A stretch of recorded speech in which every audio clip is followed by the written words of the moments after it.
What do I do with my preemie girl stuff? I think that's newborn. Yeah.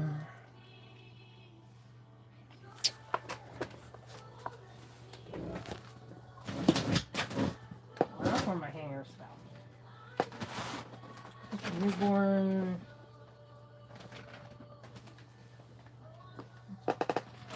Newborn boy.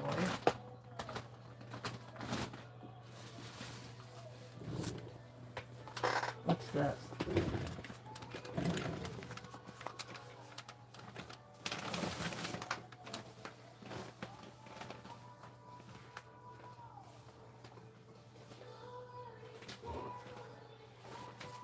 Well, that's the stuff I gotta hang up.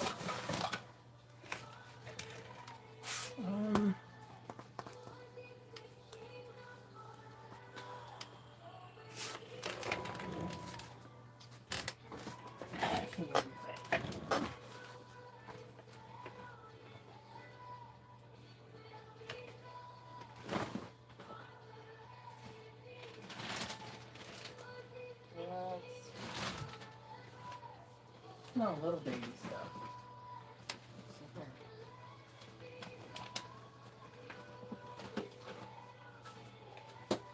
What is it?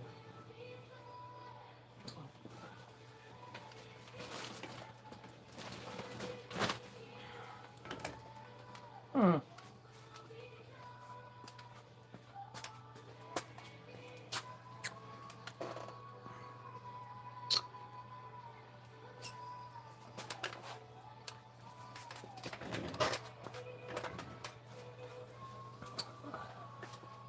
It's a little weird.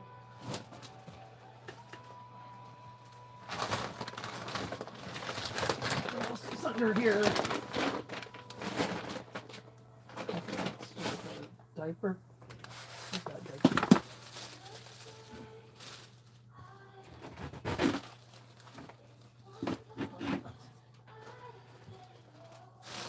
I'll just grab something from here. Ow! Just jab me. This is cute. Box. Oh no, you're a pretty tiny preemie. Oh.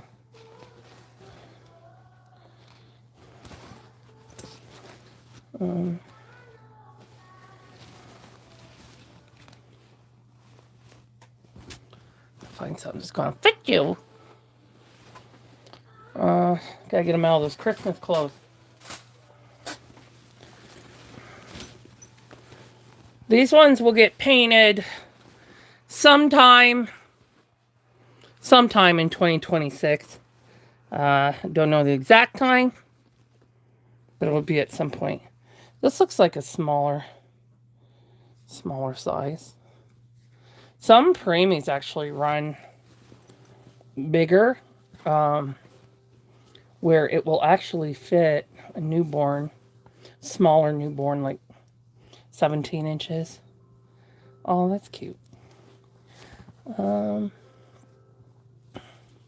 What's this one here? This one's got a little strawberry.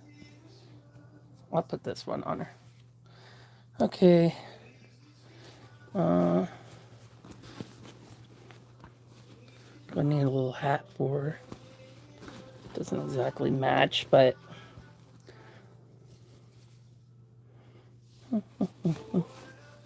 don't have a lot of preemie hats, so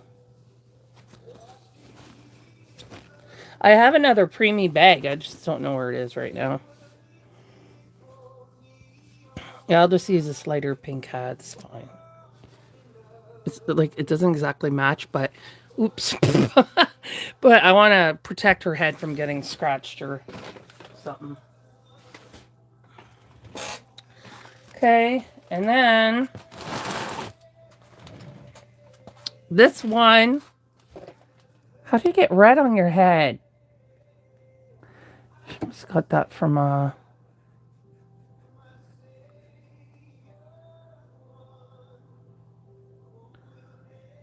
could have accidentally touched her with paint or something, but won't matter because the rooting will hide it. And she's not painted yet, so. Okay. Just need, I think that's boys. And this should be newborn girls.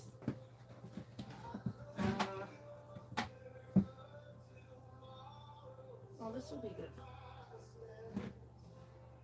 I'd rather put her in something with footsies in it so I don't have to look around for socks.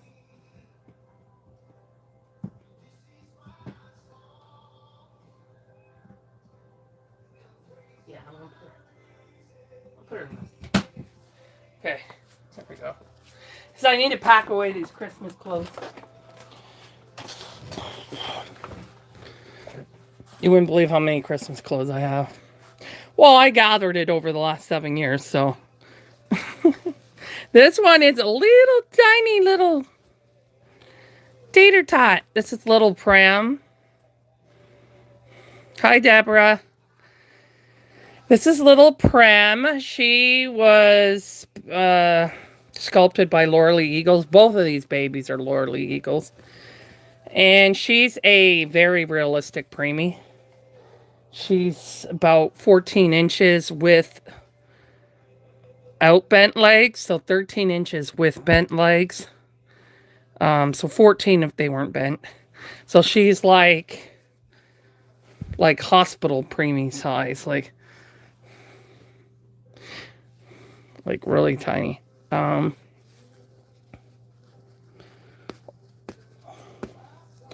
she comes with they call them wraparound belly plates, but I call them chest belly plates because they have both. But I have hers tied on to keep it in place. But yeah, you see how tiny she's so tiny. This will be interesting to paint all them details when she's so tiny. Oh, at least did I forget the buttons on here? Sorry. Okay. She has all the amazing detail. Like she's got the bigger head that preemies have, and the skinnier face here, and that's how preemies actually look. How their heads. Because they still have to grow because they're born too early. This is what happens when a baby's born too early. So this is normal size for a newborn. And this is, you can look at their hands. See the difference? How thin. This one's hand is much thinner. And she doesn't have that just born preemie look because her legs have a little chub to them, where preemies are extremely skinny. So they have to build up fat. So she kind of looks like she might have been a micro preemie who's built up fat. The other thing is that preemies people think that it's fat, but it's not. Preemies get bloating in their stomach area here. That's why their stomachs always look so big, because it's like a bloating. Yeah, she's just Laura Lee Eagles did a phenomenal job. I've been looking for a high realistic preemie for 5 years, and then she made her. So I was so excited when she made her, because she's so realistic. You know what? I wonder if that other hat's gonna match that outfit better. So yeah, she, like, you can see her in my hand, me holding her like this in my hand. Oh yeah, she's phenomenal. I can't wait to paint her. I didn't want to paint her yet because I wanted more heat set training before I paint her, just because she's so special. She's just so special. Well, she's going to be so amazing when she's painted. She'll be gorgeous. So, this says preemie, but she is a small preemie. So, a lot of these clothes run a little bigger. Like, these clothes run for like a 16 inch, maybe 15. But some of the preemie clothes will fit a smaller newborn. So this is going to be big on her because she's a little tater tot.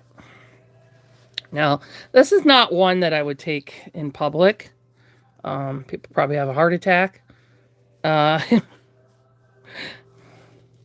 yeah, so she's not one I would take out in public. But I wanted her because I have a deep compassion and love for preemies. We don't have this program in my city, but there are programs where you can go in and you can hold preemies when the parents have to work or they have other kids at home. And so it's a way, because it's very important for a preemie to have constant contact because they're used to that in the womb. So they have these programs, and that's something I would totally do.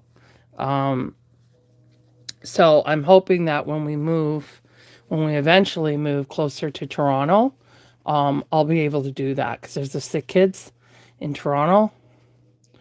So I'm hoping that I'll be able to do that. We have one in London too. So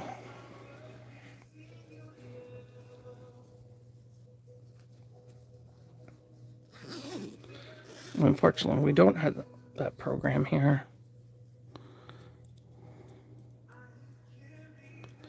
And I know a lot because I've researched about the medical treatment on preemies and stuff. So I know things to watch out for and stuff like that. So eventually, I want to do that. See, so this is a little big on her. You can see. And I got it pushed up for her legs, but nonetheless, it's on. Look, it's got little ladybugs on the feet. Isn't that cute? I think I'm going to get that other... Where is it? Why did that bag? Here it is. Yeah. Oh no, it is a brighter pink. Doesn't have any more. I'm gonna check my own hat stash. I do have some preemie hats.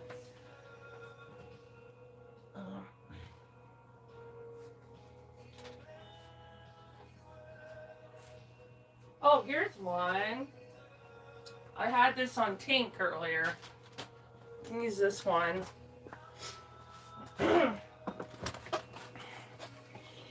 Okay. It's a bit of a brighter pink, but it is preemie size. So this just protects her head from... And plus it's cute. Getting dusty and all that. Even though she'll be soaked and everything before I paint her, but there we go. See, I don't like my personal babies packed away. I like to see them. So even if they're not painted, I still love to look at them and see them. Because they are beautiful, even unpainted. See that?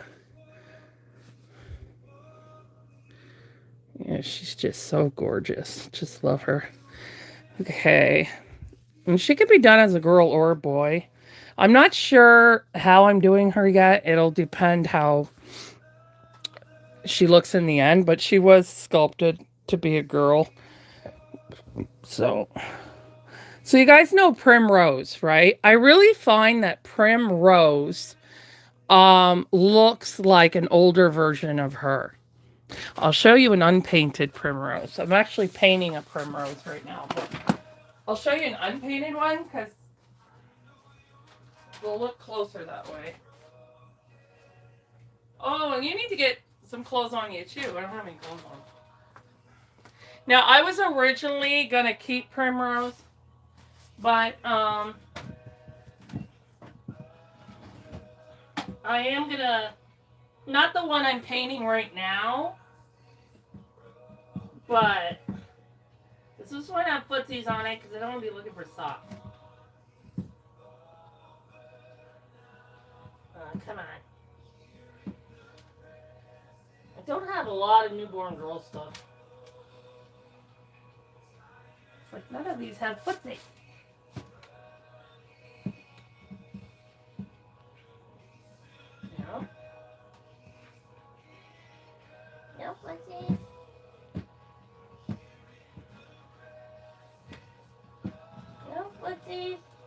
This one.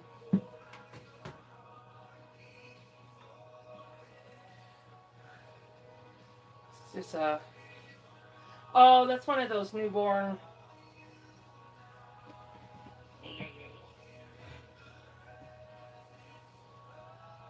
I'll just put this on her and grab her some newborn stuff.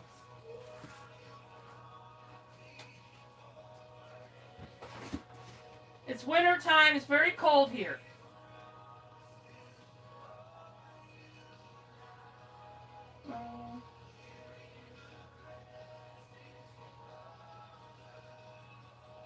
And she's got the tiniest feet.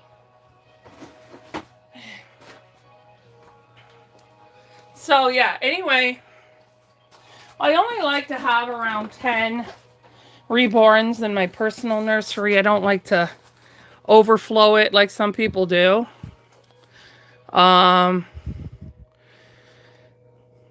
You know what I mean?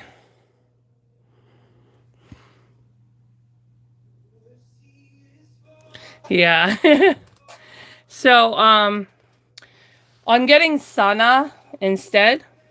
So, oh, sorry, I forgot to show you first. So, this is newborn primrose. So, they have a lot of resembling features between the two of them. So, I almost feel like this could have been the older version of primrose.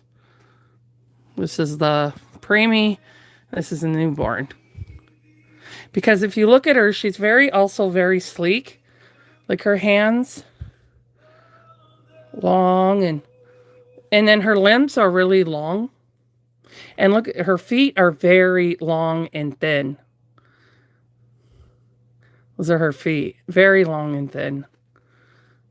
Her shoe size would be very difficult because they would fall off because of how thin her feet are.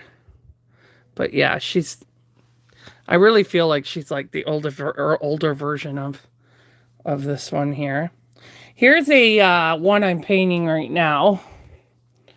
So that's the same kit right there. The color's a bit off though. Maybe if I turn this light on. No, I don't think that helped all that much. So this is the one getting painted. Same kit. Yeah, step by step. So this is the one I will be selling next year. Well, this year, but not until like the spring or summer. I'll start working on her, and then I'll find her a home with someone who will really love her and really want her, because she's sold out now. You can't buy her anymore unless you get her from an artist or someone that has her, who has bought her. But yeah, this kit is sold out now, so she'll go very quickly. There's always people looking for a primrose. Oops. So Sana is one of Laura Lee Eagle's latest. Her kits are, her prototypes, I'm sorry, are getting made right now. And then she'll go on pre-order. And then once all the kits are ready and all the authenticity cards are ready, then they ship them out. It takes a few months, though. It's not a fast process, so. But I have her as my wallpaper on my tablet.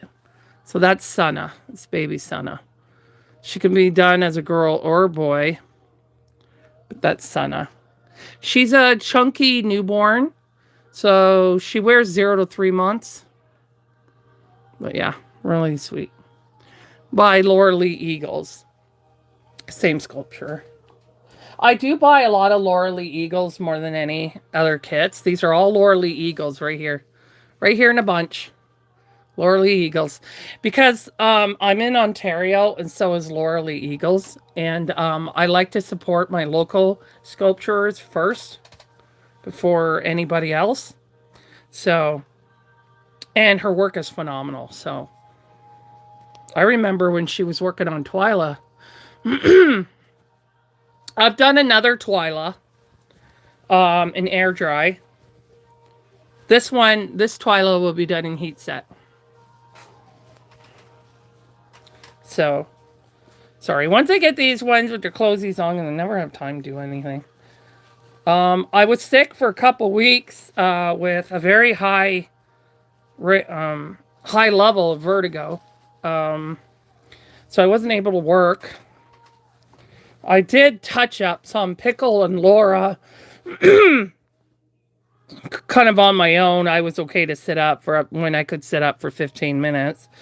I'm still having some trouble with the visors making me dizzy and nauseous. So my lives are not lasting as long as they usually do because of the visors.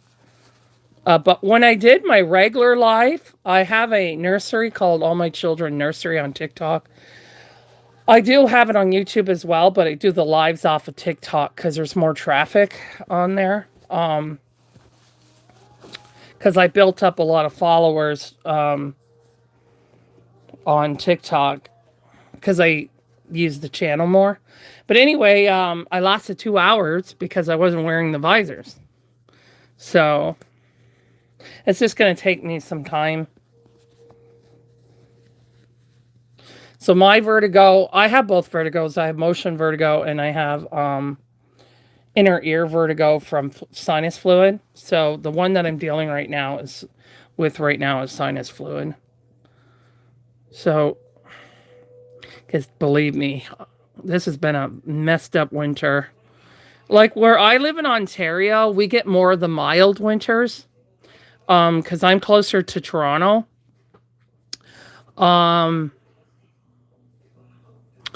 But when the further you go past Toronto, the more harsh. My fingers are so big, I can't get. The more harsher they get. And then when you go up north, they're really harsh. And then Alberta is really bad. And BC can get harsh as well, but Alberta's the worst one.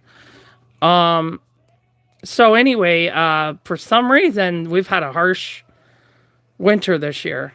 They're calling it an Arctic front or something like that. So today, I kid you not, is 13 degrees Fahrenheit. Not Celsius, Fahrenheit. 13 degrees. So I can't even bake because it's so cold out there that, because I have to open my window a little bit to vent it out. It'll cause shock to the kids because it's so cold. There we go. Daisy got some clothes on now. I'll find you a hat. See if I can find a red one. Okay, let's see if I can find you a red one. That's a Christmas hat, so that's out. Well, it could be red, white.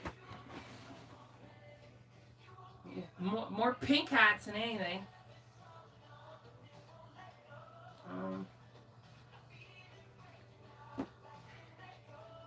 It's pink.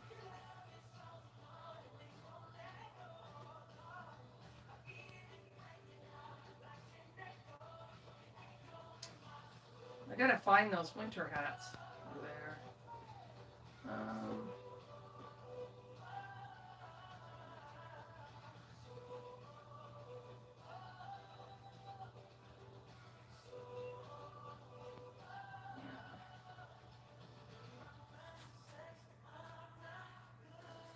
This is not matchy, but it'll protect her head anyway. Even though she already got a red mark. I don't know if that was from clothing or... Shouldn't have been from clothing because I wash everything.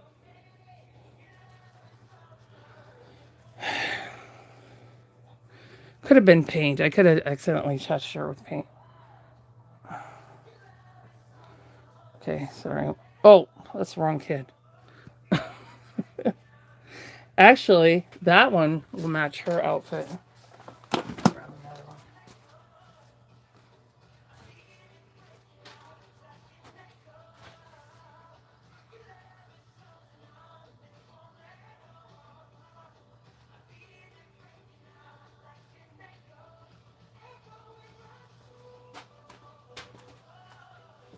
I have to put pink on her. That's all I got. It's a very light pink. The flowers are white. Some are blue. And there's some dark blue in there, but I'm just gonna, just to protect her head, I'll just put this one on there.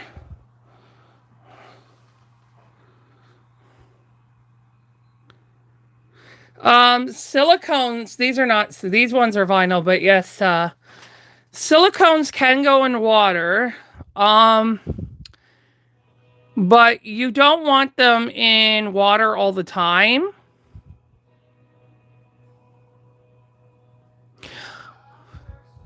Who's this Jeff person? First of all, these are not painted. And secondly, I am working on an African American, which is the word they prefer than colored. So back to your question. Yes, they can go in water, but you don't want to bath them too much because every time you bath them, the powder comes down. So if you bath them all the time, then their powder is not going to last as long. If you bath them once in a while, their powder will last a lot longer. So I bath my girls maybe 2 times a year. There's been times I have bathed them about 3 times a year. And their powder has lasted 3 years. They still have powder right now, but there are some places that they need repowdering. Not their whole body, but there are places that do need repowdering. Holly, why are you frustrated? Is it Holly? I don't have my thing on.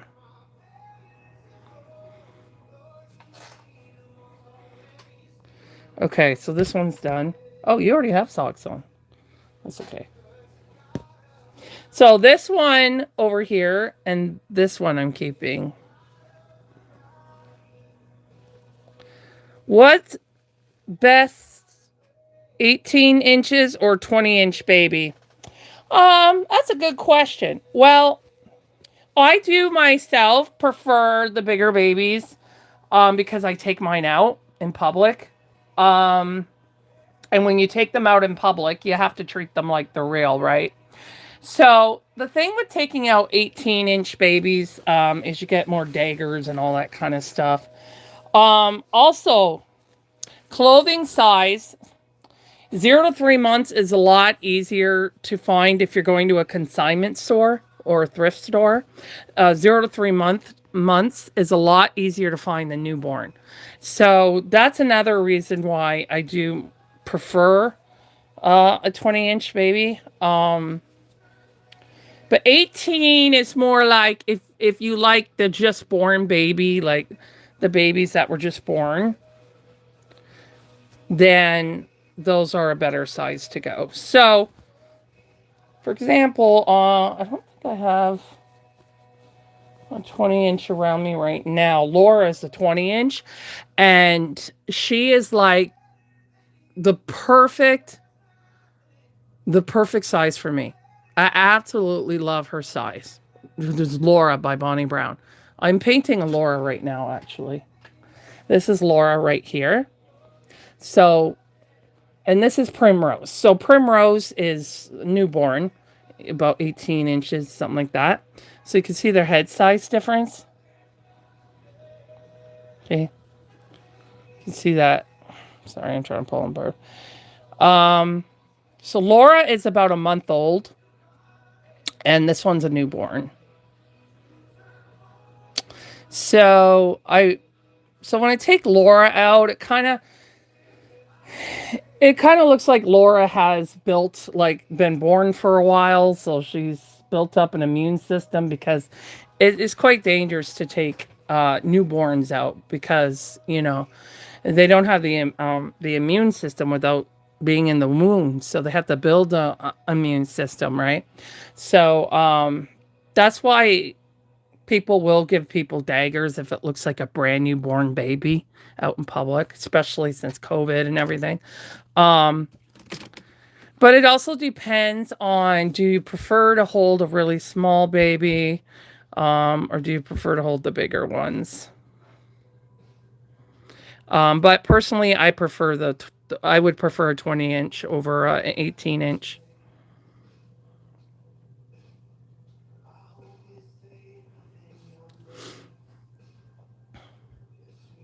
Oh, absolutely. That's what I'm here for.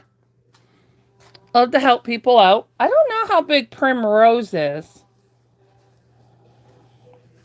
but she fits a newborn. So I think she's about probably, well, Twilight's 17. She's got little short, chubby legs.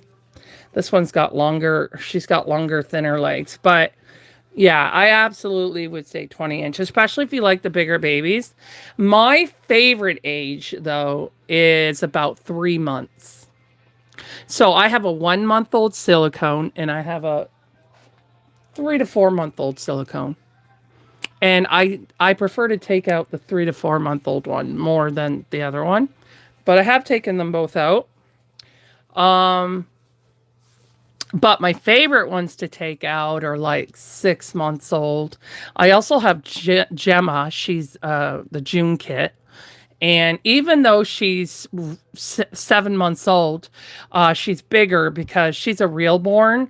So she is a 3D copy from a real baby. She's not sculpted. So the reason why a baby is so chubby and big is because her grandfather is 6'4". So babies who are born real chubby, they're usually going to be tall people because they have to grow into that skin. So that's why they usually are more chunky like that. Um, and that's her right here. You can see she fills up my pass pan swing pretty good, and that's a big swing. So, and I love taking her out. I absolutely love taking her out.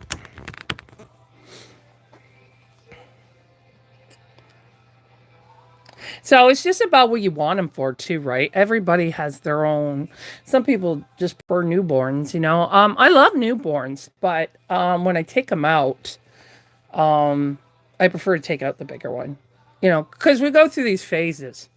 Um, Especially people like me who are on it like it's medication. Well, it is. Um, my psychiatrist suggested reborns for my infertility depression because when I was trying to get pregnant, I had to have a emergency hysterectomy. And so I fell into a very dark depression. I was a nanny for 20 years. I raised my goddaughter for her first 8 months. I helped a couple mothers with severe postpartum depression raise the babies until they were well.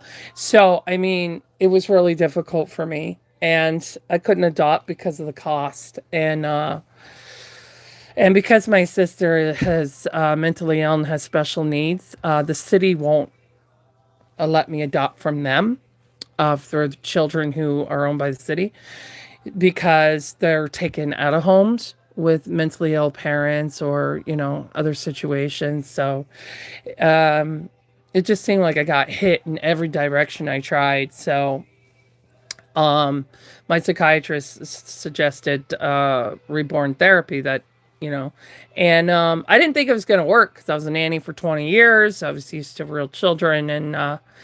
But yeah, it was a phenomenal difference.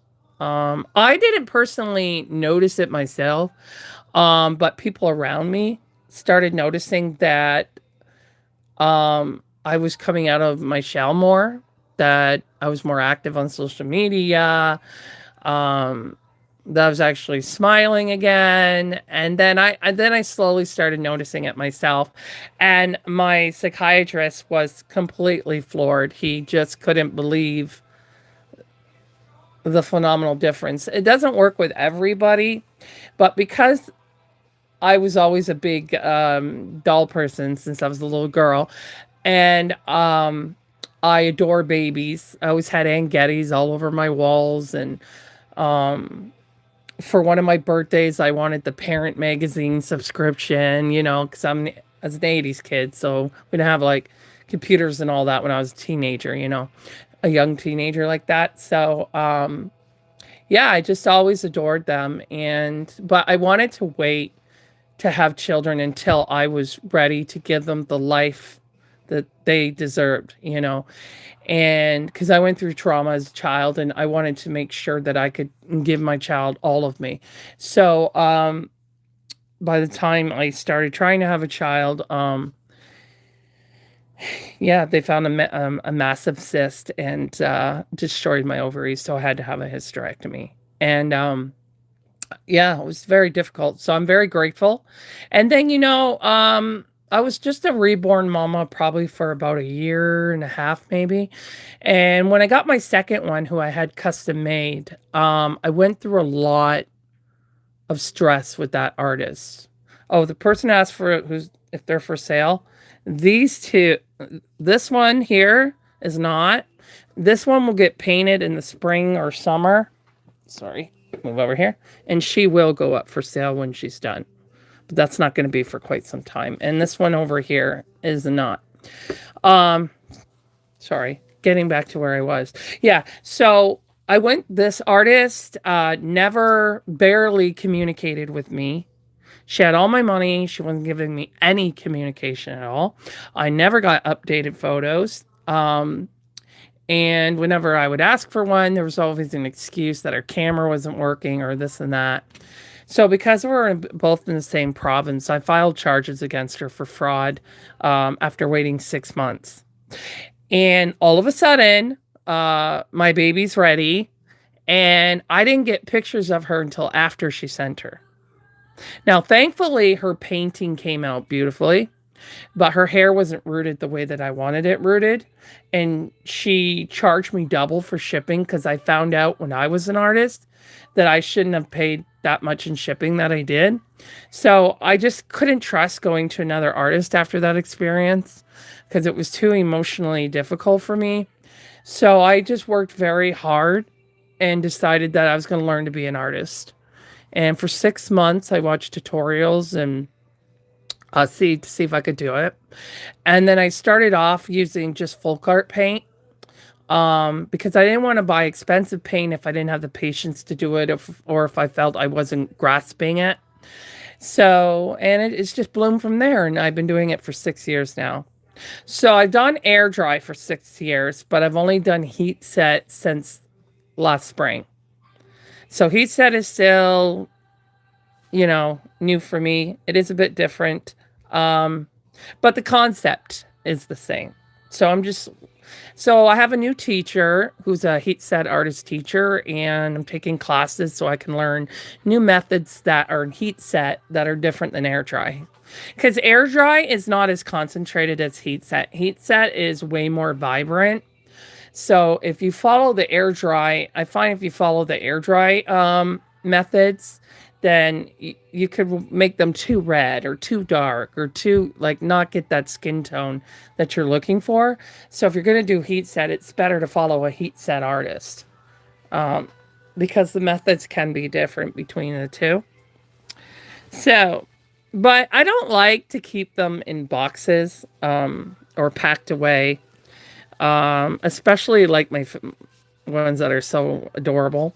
So I do dress them and I just keep them out just so I can look at them. But, and so it's also good so that I could show you guys online different sculpts that are coming up and you can see them put together. So as soon as I find him, I put him somewhere safe because my landlord had redoing our hydro in the back, and that's where my storage room is for all the kits. And so I wound up putting Nino away somewhere safe. He has dwarfism. And now I can't remember where I put him. So I'm supposed to start him in the spring. So I need to find him. But he is in a very safe area. What material do I recommend? That's a toughie. That's a toughie question because silicone is the most realistic. So it's good for people who have trouble bonding to vinyl because they're more, they move their arms and legs. So they're a lot more realistic. Especially if you're in public and you're going to take them out. I'll give you an example. When I took my Sophia to go see I took my sister to go see Wicked, the first Wicked. So I took Sophia with me, who's my open-eyed Silicone, who I didn't paint. She's older, the 4-month older. So I took her with me, and nobody figured it out. They just thought she was a really good baby. And I just said to them, well, I booked the movie time around her nap time. That's why she was so good. Like, I just go with the flow. Like, role play it. So, but when I took Gemma, who's my June kit, who's vinyl, she's a big kit, right? She wears 18 months, even though she's made to be 7 months. Well, I took her with me to go see, with my best friend, who also brought her pickle kit. And we went to go see Jurassic World in the summertime. And someone figured it out because vinyl, their arms and legs are stiff. Where they're not floppy like silicones. So they don't move natural like a real baby, right? But they look like a real baby. So had I carried her in the car seat and left her in the car seat, nobody would have figured it out. But because I picked her up and her arms are not moving, they're just staying in one spot, that's how you can figure it out. So, but vinyl is easier to take care of. It's a lot easier to take care of. A vinyl, you don't really have to worry about peeling. You don't have to worry about things sticking to them. You don't have to worry about when to pay an artist to repowder them if you don't know how. Because, sorry, one second. Come here, Toby. Come here. Come here. We'll take a relaxing time. Sorry about that. We run a grooming service here, so he hears the dog being moved to the bathroom to get bathed. So, anyway, so you know what I'm going to do? I'm going to turn my camera around and I'm going to show you the difference, okay? That's a lot easier than just me. Hi, this is me. This is me, the artist. Okay, so I'm going to show you Sophia. Now, please remember that I did not make Sophia, so I'm not taking credit for this one. She was sculpted, rooted, and painted by Olga Lativa from Russia. Okay, this is her. Boing! So this is Sophia. And when I take her out, I usually put sunglasses on her so people are not like, oh. So, yeah, so this is her. You can see she's a good size. So she's 21.5 inches and she weighs 11 pounds. She's full silicone, all of her. She's full. I don't have partial silicone. She's full silicone. Both my girls are full silicone. Okay, so you can see, well, she has armatures in her arms, so I can move them around. So hers would be a little more stiffier than Ella's, but they're still wobbly. You see how they're still like wobbly like that? Well, vinyl is not going to do that. They're just going to stay more. And if you can especially see in the legs, you see how wobbly the legs are? And she has, in her mouth, she has tongue, she has a tongue, gums, and, believe it or not, she has tonsils. All the way back. But yeah, that's my girly girl. Her and I have been on a lot of adventures. We even went down to Toronto. We went to Ripley's Aquarium. We went to Toronto Zoo. And like I said, I just put sunglasses on her because I had her at a hospital once to visit a friend, and my friend took her sunglasses off because she wanted to look at her beautiful blue eyes. So a nurse went up to her and just started talking to her, and it took her a minute to realize that her eyes weren't moving. So, and the nurse was like, whoa, but she's used to seeing a lot of therapy dolls because they bring them up there.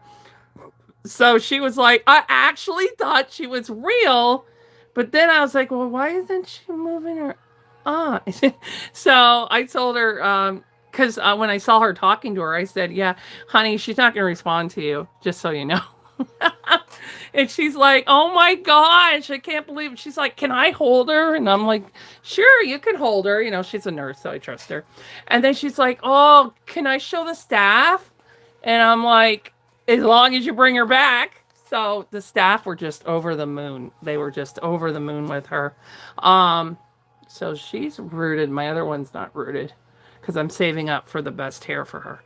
But these ones, as great as they are, and they are. They do require a lot of maintenance. So you want to be able to, if you're going to invest in a silicone, um, you want to make sure that you find an artist that you can trust that will help you keep up the maintenance. I do teach how to repowder when they need repowdering so that people can learn if they want to learn to do it on their own, or they can see how it's done. Because she's not for sale. This is my forever. Both my girls are my forever babies. Um, but the silicone is not done like, people buy those Amazon silicone dolls and they just put baby powder on them. Well, you can't do that with these guys. You can't use baby powder on them because baby powder under a microscope is grainy, so it can scratch the silicone, where silicone powder is round and very soft. So, but in order for the powder to stay on them, because the powder will just come off when you put their clothes on, it'll all just stick to their clothes. It's a big mess, right? So, if any of you all have done that with maybe a Volance or whatever Amazon silicones are, then you'll know that what that's like. So when we powder them, we put on a thin layer of wet silicone. Okay, we do that first, then we blend it into the skin, and then when all that's done and we make sure there's nothing sticking to them like hair or fuzz or something like that, then we will take silicone powder. Okay, and we'll sprinkle it on them. And then we use a blush brush that you would use for blush makeup. And then we pounce it into the silicone. Okay, and then that's when they turn like this powdered softness. And then we can only do one side at a time, right? If they're full body. So then we let that sit and then we flip them after 24 hours. We do the other side. Okay, and then let that sit for 24 hours. And then we give them a bath in just water so that any excess powder that didn't stick will come off in the water and not on your clothes, and you're not breathing that in.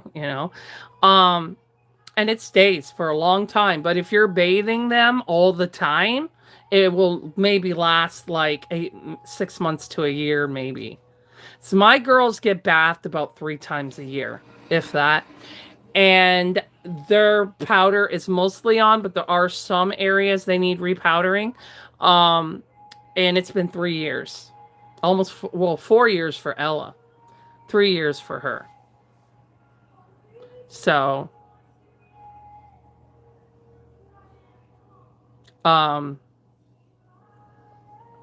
but yeah, she's my one that I love taking out. But she is heavy. The only thing with silicone is the bigger you go, the heavier they are. That's the problem. Like she's 11 pounds and she's only about 3 to 4 months old. She wears 3 to 6 months comfortably. 0 to 3 months would be too tight on her. So, cause she, you got a little chunky legs, chunky belly. Um, so that's the problem. So if you wanted like a 6-month-old, they would be close to 30, 25 pounds or something like that. So that's the only thing in silicone, in full body silicone. You can get partial silicone, and that would be lighter because their body isn't full silicone. And those ones are cheaper than the full body silicone. But So yeah, and you only want to use soft shoes on them because any shoes with rubber on them will pull at the silicone. But vinyl is a lot easier to take care of because these guys, the silicones, are way more sensitive. They can get tears in them easily. Um, if you're bathing them too much, you can cause peeling, and it's a huge job to fix. It's a huge job to fix. Um, I haven't seen anything happen to their color. I imagine if they were in the bright sun without shade, I would imagine that might cause a fading, but I don't know. I've never experienced it because I always keep my girls with a car seat cover over them to protect them from the shade, and then they have a peekaboo window right here. Um, so the thing with air dry is the highest rank to fade. So that's one of the reasons why I switched over to heat set.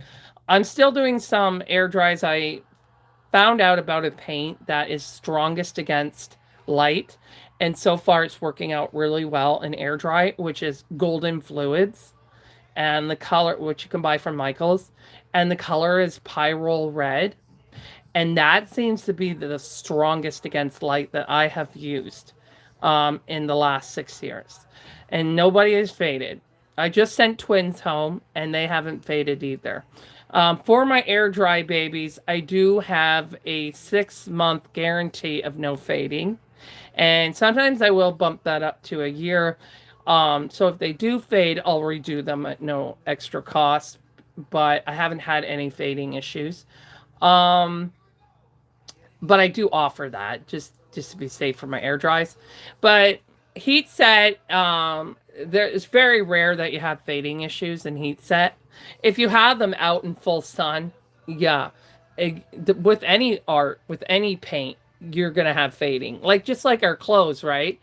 That's why a lot of people don't like hanging their clothes up on the line because the sun fades the color.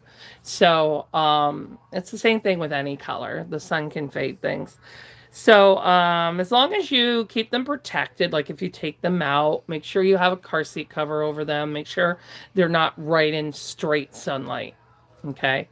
Or if you're outside and just put a receiving blanket to shade them so that the full sun isn't hitting them. So there are ways to protect your vinyls. Okay. And if you're buying a vinyl, if you're not an artist, find out what paint they're using. So I was using Ultimate Fusion Red, and I had 15 Reborns that faded, including the twins that I just did. So I had to redo them using Pyrrole Red by Golden Fluids, and they didn't fade at all. So it's really important to know what paints they're using. Another good paint I hear that doesn't have fading issues is waterborne. So just find out what paint they're using. But if they're using Ultimate Fusion Red, I would stay away from them. But Ultimate Fusion is a great paint. They have great mediums, and I use them. The only color I don't use is red. I use their yellow. I use their blue. I just don't use their red. Now, some people prefer painted hair on their vinyls rather than rooted hair because rooted hair, you got to keep up with it, especially if it's real hair and not synthetic. But as long as you are taking care of them properly, the clothes are not too tight, and all that kind of, so you're not causing any rubbing over them when you're putting the clothes on. You got to be very careful with that. You do not wipe down a already varnished Reborn with water or anything, especially baby wipes, or you will damage the paint. So it all depends. And the other thing is, though, silicones are extremely expensive. Extremely expensive. So her original worth was 3,000 American. And so is my Ella. Their original worth is 3,000 American. The higher the work is, the more expensive they are. Award-winning artists, the higher they go. So the most expensive silicone that ever sold, and obviously it went to a rich person who's a collector, was $15,000 that I have heard of in as I've been in this world. 15,000.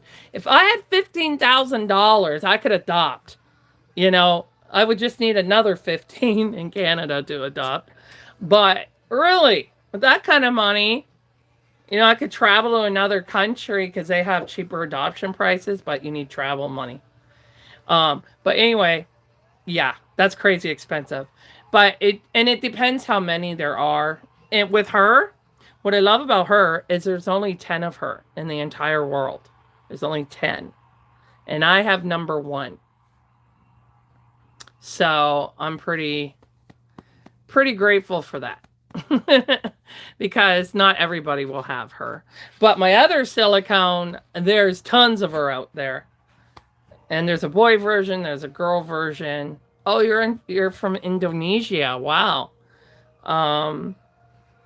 Yeah, so Ella is 19 and a half inches long, so she's close to 20 inches. She wears 0 to 3 months, which would be the same size. Come here, Ella. So I painted Ella. She doesn't have hair yet, though. But I painted her. So this is Ella here. Oh, that's my Ella right there. So she doesn't have armature, so her arms just kind of are more floppy. But yeah, this is the only silicone I've painted so far. Well, I did a couple practice faces first. But see, she's very jiggly. So she's 19 and a half. And this one here, let me pick her up. So the silicones do look bigger. I mean, the vinyl's sizing does look bigger than the silicones. So, a newborn vinyl will look bigger than a newborn silicone. So you just have to be careful with that. It's because of the cloth bodies, mostly because of that. But, yeah, but she's 19 and a half inches, and that one's only, I can't remember what she is because of the bent legs on Twyla. But anyway, I have taken her out too before, and people love her, and they're like, oh my God, your baby's so beautiful. And the other great thing about silicone is their skin feels like real skin. And it looks like real skin. So it's harder for them to tell if it's real or not. But, you know, because the closer you get to a vinyl reborn, if they're being really nosy, which believe me, they can be, especially the elderly, if they get close enough and look long enough, they may be able to tell that it's a vinyl. But silicone is a lot harder to tell.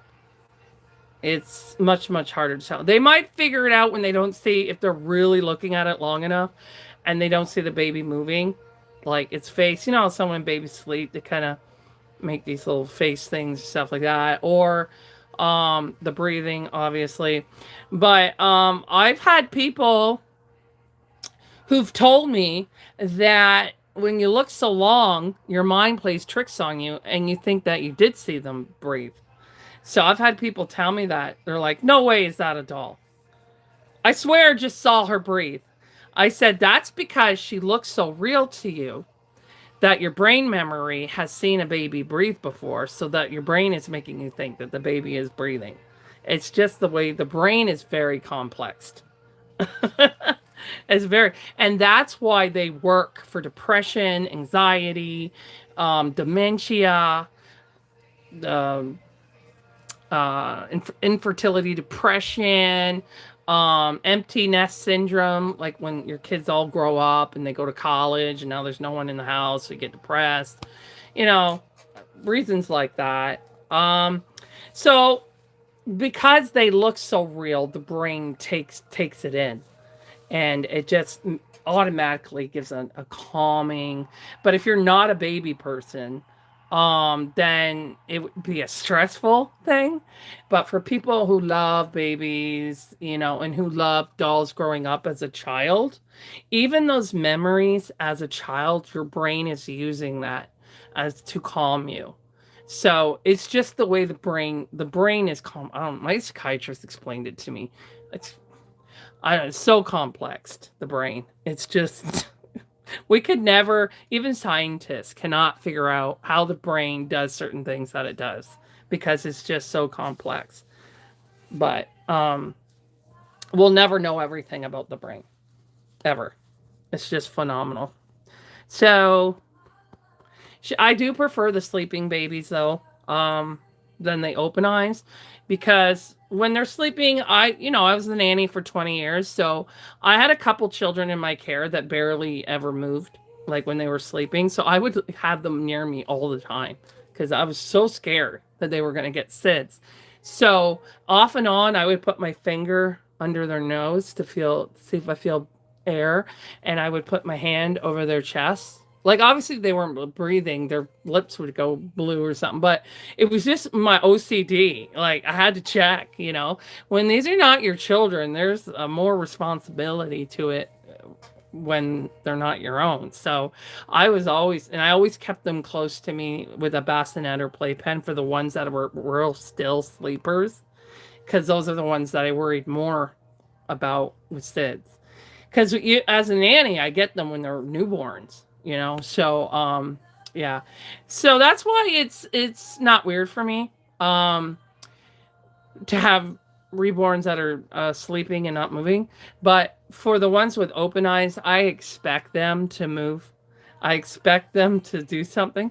But the thing about Sophia is that the one I had on here early, a few minutes ago, she has a very, I call her so serious Sophia, because she always has a thinking face, like she's thinking about something. Like how babies will look at something and they'll just stare at it, and you can even go like this to them and they won't respond for a minute because they're focusing. But if you clap your hands or something like that, then they may start to then they'll respond, like, oh, because you snap them out of that. Even us adults will do that. It's called daydreaming. That's a slang word for it, is daydreaming, where we'll just have all these thoughts in our head, like we're thinking about something, and then we kind of zone out.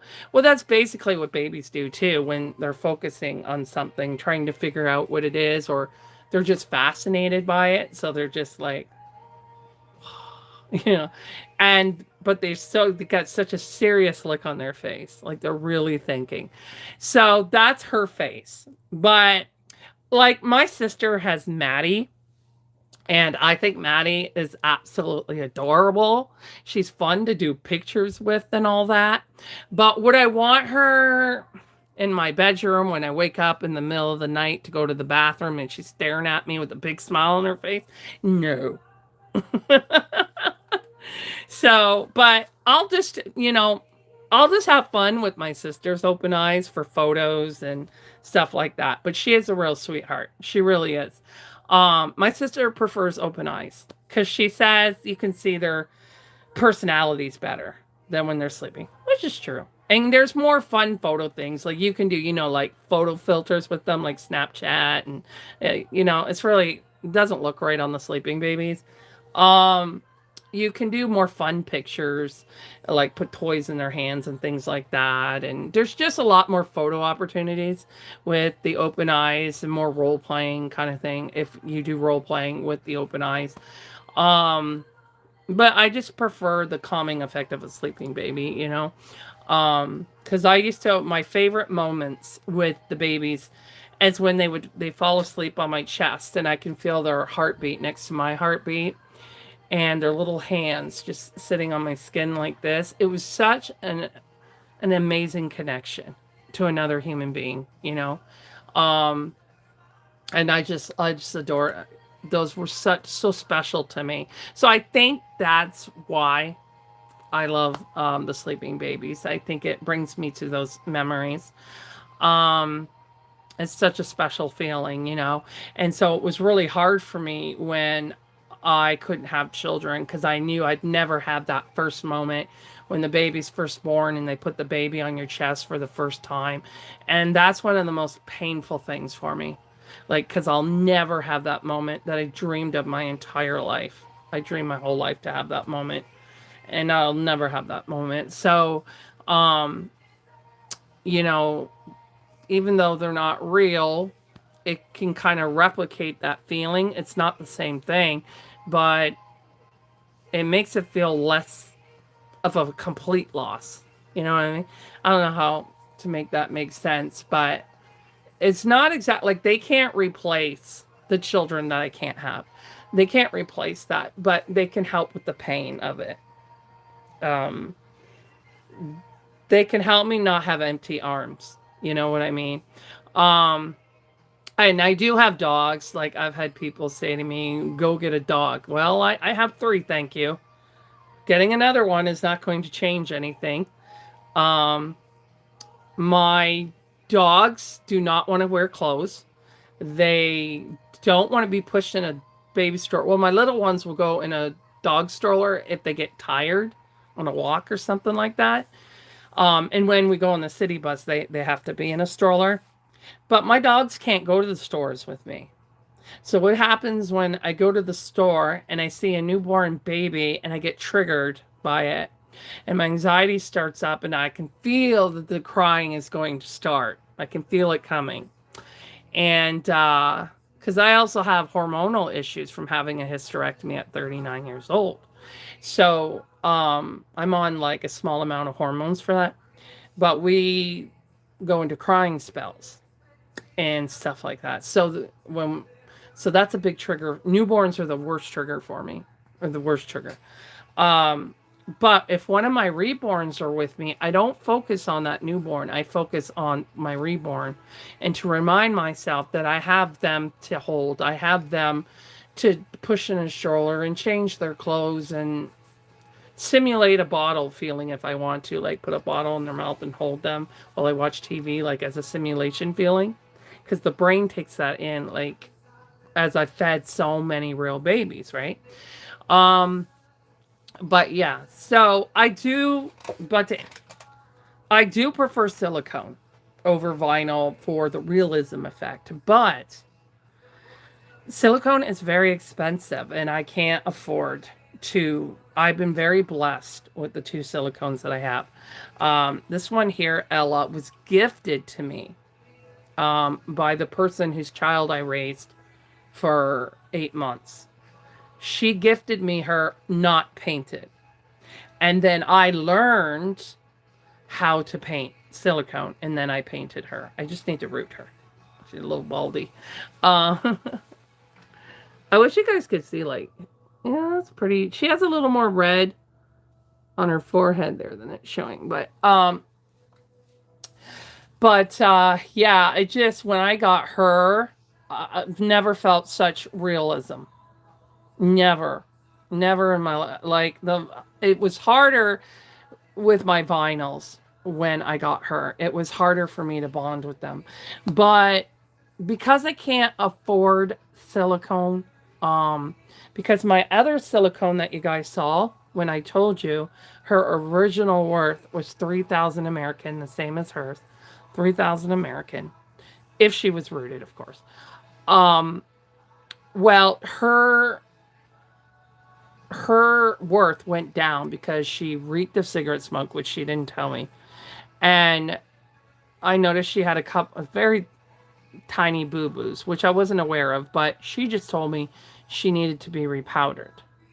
So, but I knew the person. I would never have trusted this if it was someone just off of the internet. But I knew this person because she's in the Reborn world. She goes to doll shows and all this kind of stuff. So she is known.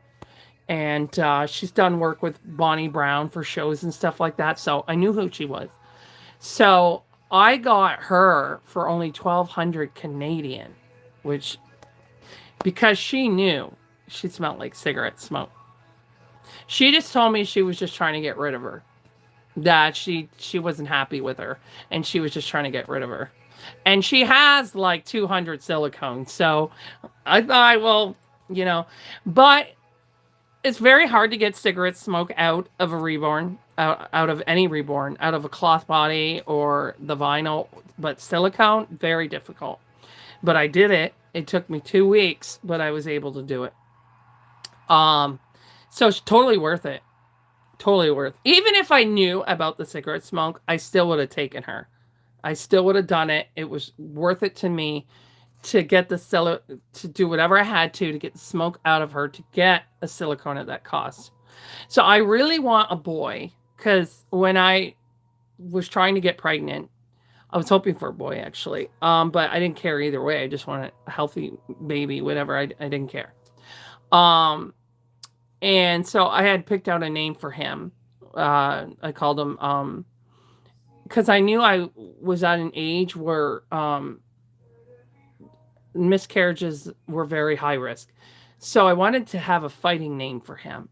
So I chose the name Eli, short for Elijah. His name would have been Elijah, but Eli is short.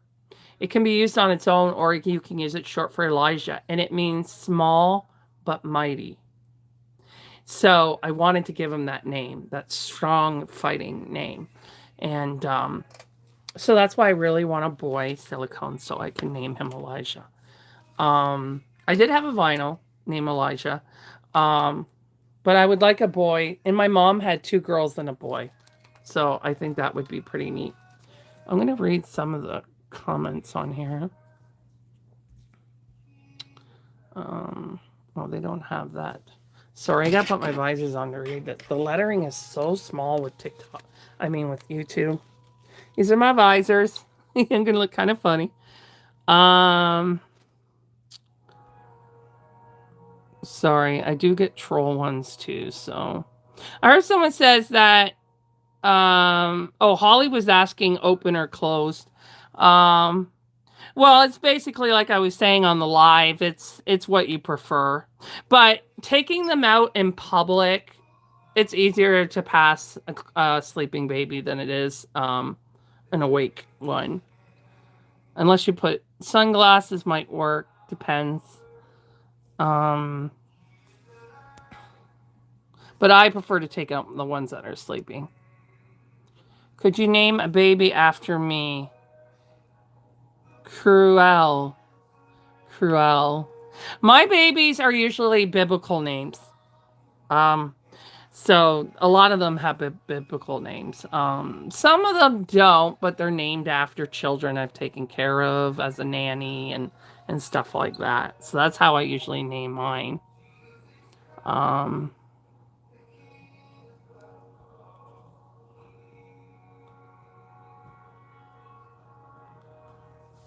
Oh, someone said they're adopted. It's still hard. You mean you've adopted or you yourself are adopted?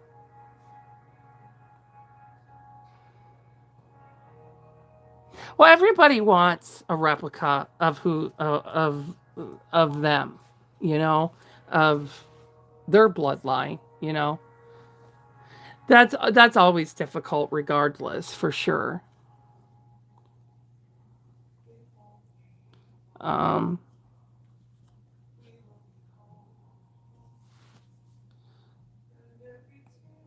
Time to go vegan, that doesn't really make any sense to me. I don't know what vegan has to do with reborns. Do I lay them down in a crib at night? Not really. They have their own places. See, when I was just a reborn mama, yeah, I did do that stuff. Like I didn't get up in the middle of the night like some people do. People have like they set up their phone on alarms and the sound or crying sounds of babies. So they actually have an alarm system for feeding, changing, all that. I don't have time to do that. Plus, I was a nanny for 20 years. I did all of that for real babies. I don't have anything against others that do it. To each their own, whatever helps them, whatever they love, whatever they enjoy, you know. But I'm not getting up in the middle of the night unless it's for one of my dogs or a real child. Okay? I like my sleep. I like my sleep. So no, I don't do that with them. Um, but I did used to put. I used to have a nighttime ritual with them, um, with more Ella than any of them, and just putting her down in the bassinet and going. But when you become an artist, it's you don't have as much. You don't get as much time with your babies, because you're so busy making other babies. So, but there are times like I'll pick her up and hold her like in my chair and kind of like just rock her and things like that, and just when I'm having hard times. But a lot of the times I don't pick them up every day, because I just don't have the time. Um, because I'm always working on at least 5 babies at a time. So I don't, plus I have 3 dogs, that need my attention more than the reborns because they don't know. But my dogs are living beings, so they need that attention. But knowing that they're there, I can see them from my work table.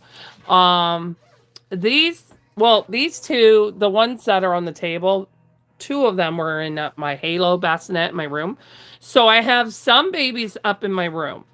Um, so that when I wake up in the morning, I can see them, especially if I have a nightmare or something like that. I can see that they're there and stuff like that, and it helps me. But my favorite babies are down here because I'm down here majority of the time. So my silicones are obviously my tops, but I do have vinyls that I'm bonded to as well. And I'm very excited about Sana. I think she's going to be one of my favorites when I get her because she looks a lot like I did as a baby. So that's why I'm really excited about her because I so badly wanted a kid that resembles me. Like some people say they see Gemma in me, who's the June kit and stuff like that. But when I look at Sana, she has my cheeks, my chin, my lips, and my nose when I was a baby. Because I even showed it to my mom, and she's like, wow. She's a chunkier newborn. She wears 0 to 3 months. She's not out yet. She won't be out for a while. But you'll see me painting her in the spring. And yeah, I'm hoping to get 2 so I can make them twins, but financially I'll have to see. But I don't have twins, and twins run in my family, so triplets run in my family naturally. So we'll see. But vinyls are just as precious as silicone. They're just as beautiful. And they also can give you the comfort that you need. Like a vinyl brought me from a very severe depression. I had my very first reborn was the Harper kit by Bountiful Baby. You can find them on there. And he had a full vinyl torso as well. And the cloth body goes inside the torso so you can weigh it. And, put the wafers in there and whatnot. And I had him for a year. And I named him Elijah. I loved him up so much, though. He was heat set that he had rub marks on his nose, on his toes, on his fingers, and on his lips. Because I loved him up big time. Like, I was always holding him. I wasn't an artist then. He went out everywhere with me. I changed him twice a day. I changed him in day clothes and pajamas. I don't do that now because A, I don't have the time, and B, I know it's not good to change them every day, but my sister does, but it's each their own,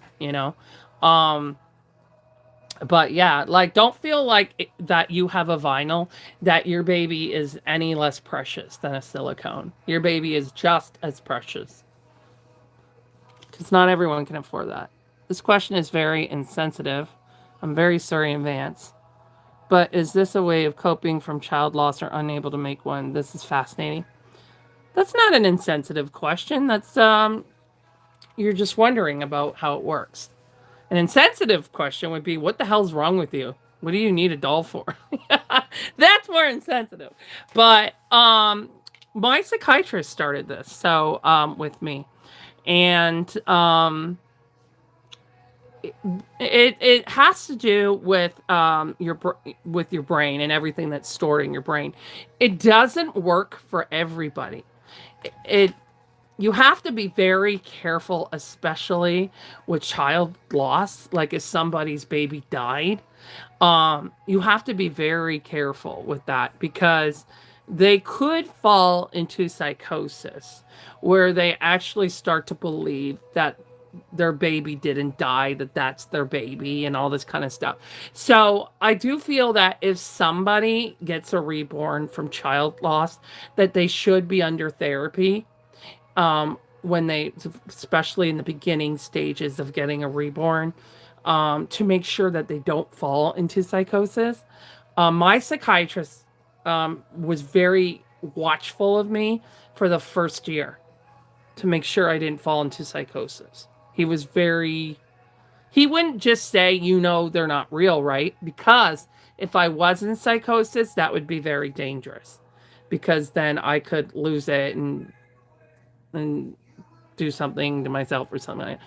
So he would just say things to me like, how's the baby doing today? Did you get up in the middle of the night to feed the baby? And I said to him, I go, are you crazy, doc? I'm not getting up in the middle of the night for a doll. I'll get up for my dogs. I'll get up for the real kids. I ain't getting up for a doll. She don't know what's going on. She's fine. She's in her bassinet right next to my bed. So there, see, right there, he knows, okay, she's aware that this is a doll. So he'll kind of work it in to try and figure me out. Do I snore when I sleep? I'm not sure what that has to do with anything. Have you considered adoption? Oh, before I even found out about reborns. I had a friend that was willing to carry a baby for me, but I couldn't afford the legal fees. And I had to pay her legal fees and I had to pay with whatever she needed through the pregnancy that wasn't covered in Canada. And then adoption through adoption agencies, like private adoption agencies, I couldn't afford that because you have to pay all the lawyer fee work and all that kind of stuff. So to adopt in Canada is around $30,000. Like the cheapest is 25, depending on the legal cost and lawyer you have and all that kind of stuff. And then if you adopt from the city, children that were taken from people, well, they won't adopt to me because my sister is mentally ill and has special needs. And a lot of these children were taken out of mentally ill homes. And they're just worried if my sister has a relapse in front of the child, that it could trigger the child. So that's why they won't adopt to me. And I'm not willing to, I'm my sister's caregiver, so I'm not willing to leave my sister just so that I can have adopt. Like if I left home, got my own place and all that, yeah, they would adopt to me. But the city would. But you know, I'm not going to do that to my sister. Because me and my mom are all she has, and my mom needs help with her. My mom's older. She needs help with her, so.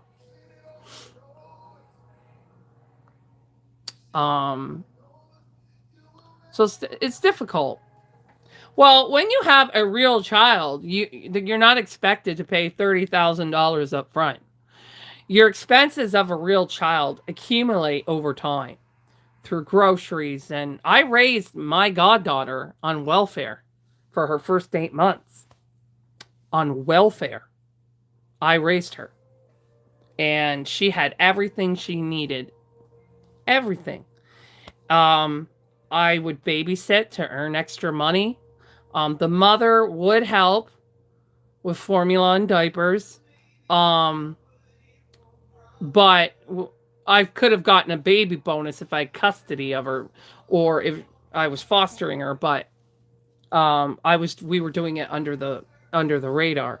So it was just something personally that I was doing because she had severe postpartum and I didn't want her to lose her kids.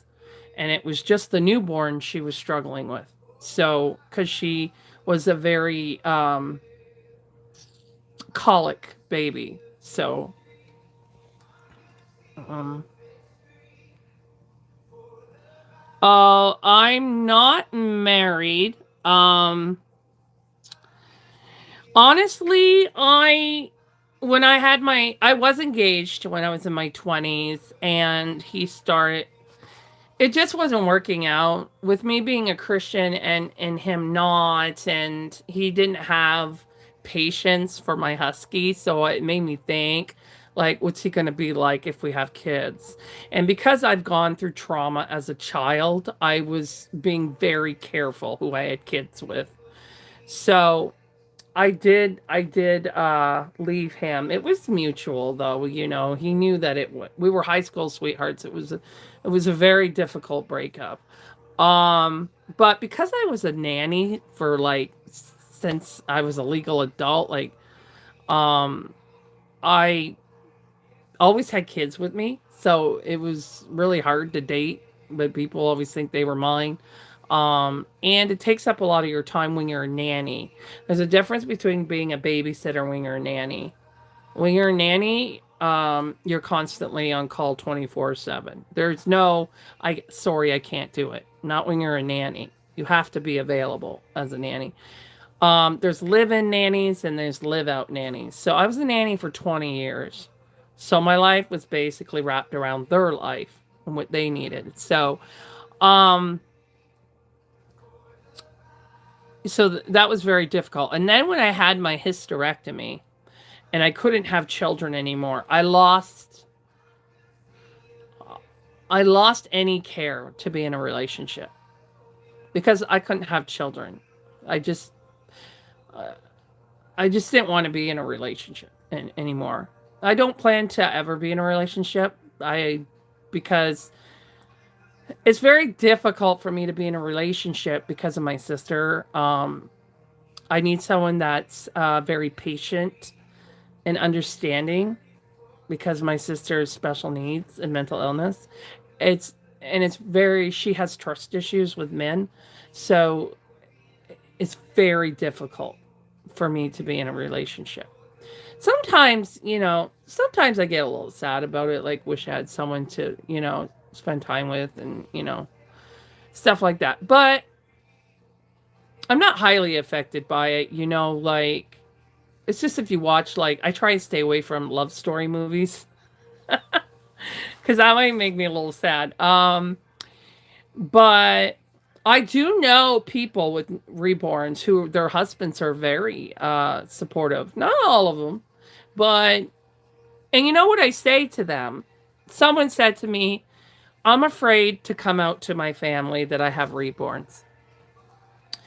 And I said to them, I said, people who truly love you and truly care about you are not going to judge you.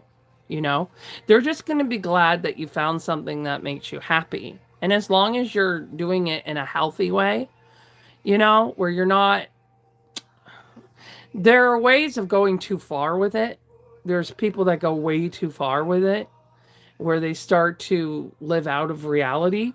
And that is where I would be concerned if they were my sister or my niece or something like that, or my mother, that then I would build a concern.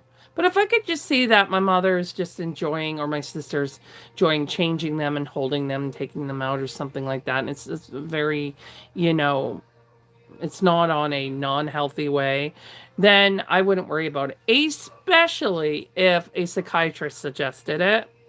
And I would also, if I was a person that knew nothing about reborns, knew nothing about it, I would take the time to research it, to see what they're about, so that I could understand it better, so I could educate myself, so that I could be able to support them in the way they needed it.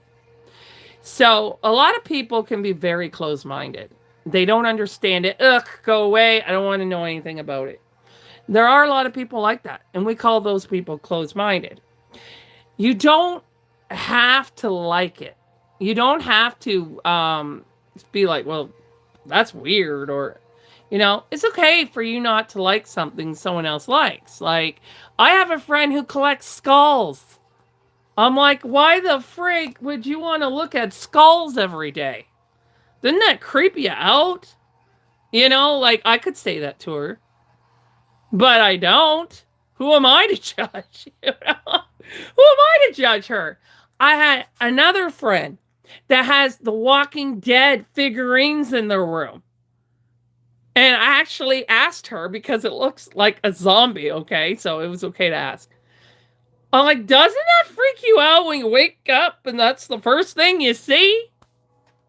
She goes, no, man. I love the show so much.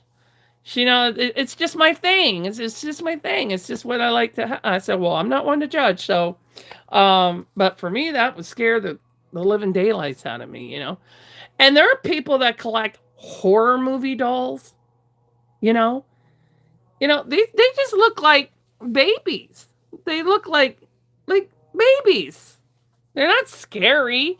I mean, for people that are not used to them, it's believe me, when I got my first Reborn, I was very overwhelmed. And I was a little freaked out at first because it looked like a real, like someone mailed me their baby, but it wasn't moving.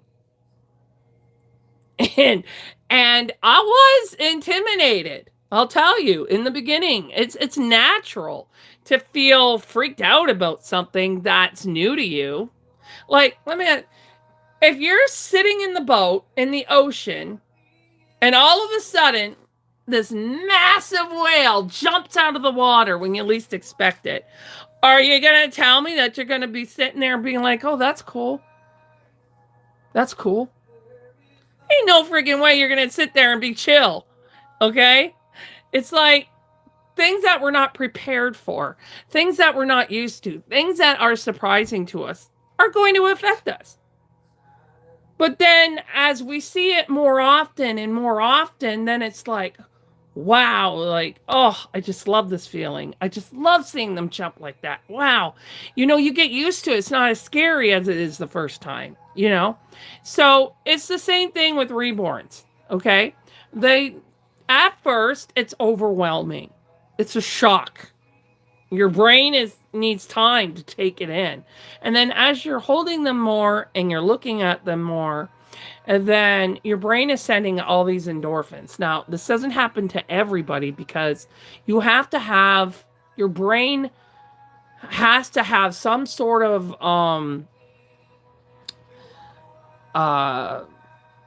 what's the word I'm looking for? There has to be something in your brain that connects you to babies. You know what I mean? It could have been your dolls as you had as a child. It could have been just you love babies, but you don't want one because you don't want to do the work. You don't want the commitment. You only like them when they're babies. You don't want to deal with older children and teenagers. There's all kinds of different reasons why people have reborns. Okay. And so if you're not a baby person, you're gonna no. I don't want to. Like when I saw my friends Walking Dead figurines, whatever. I was real afraid of them at first. It really freaked me out to go in that room. But then because I was staying in that room, she covered them up for me though.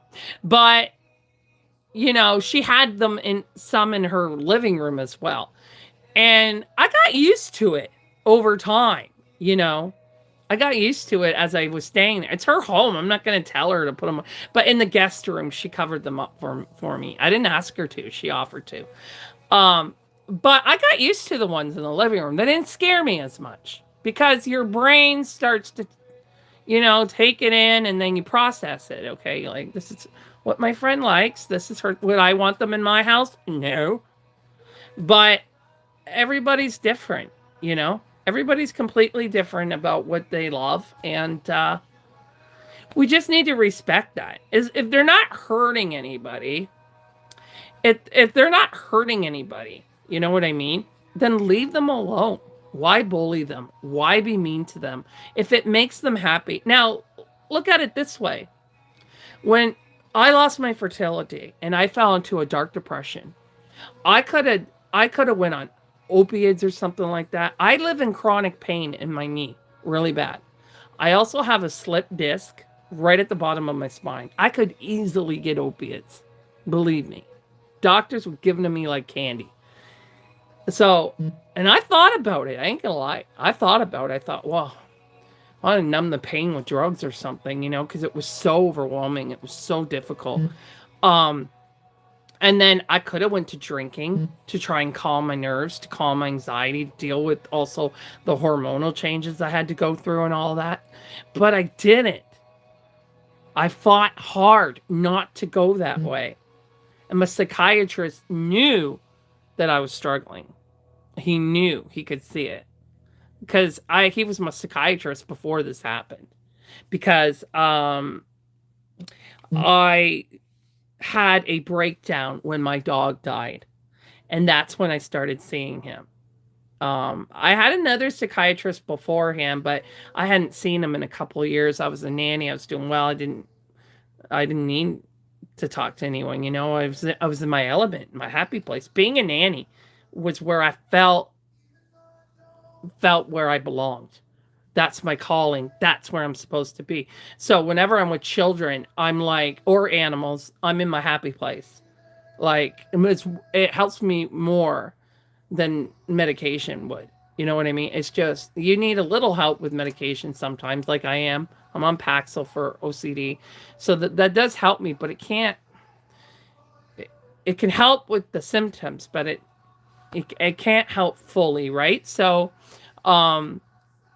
he couldn't believe the difference that a Reborn did, because he tried putting me on a sleeping pill, but it made me tired during the day because I was having nightmares all the time about my goddaughter that I raised for 8 months and had to give her back.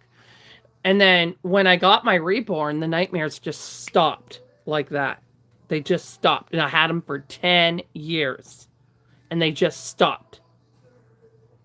So the brain is very complex.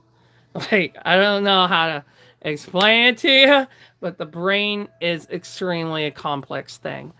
But I am a busy artist, I've grown far. My followers have gained. I teach now. I've been teaching for 5 years. So I don't have the time that I used to, but I know that they're there. So if I want to pick them up and hold them and stuff like that, I do, and there's nothing wrong with having a daily routine with yours if that's what you do. I probably would if I wasn't an artist.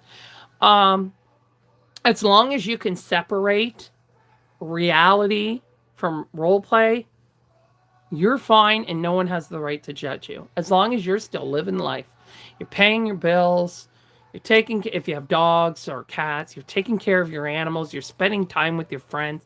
As long as you're doing life along with your Reborns, don't let anybody judge you, because it's easier to judge than to take the time to educate yourself on what a person, like my brother, okay, who's this big macho construction guy, he's a foreman, well, him and I are very close, me and my brother, since we were kids. We're very close. My family is pretty close to him. Me, my mom, my brother, and sister. We're very close. So when the Reborn thing happened, my brother wasn't sure where that sat. He was a little worried at first, he just wasn't sure how he felt about that. So my brother decided, he didn't even tell me. He went online and he educated himself. He looked it up. He looked up Reborns that are used for therapy. He looked it up. He knew my psychiatrist suggested it. So he felt better about that. And after he educated himself, he felt a lot better.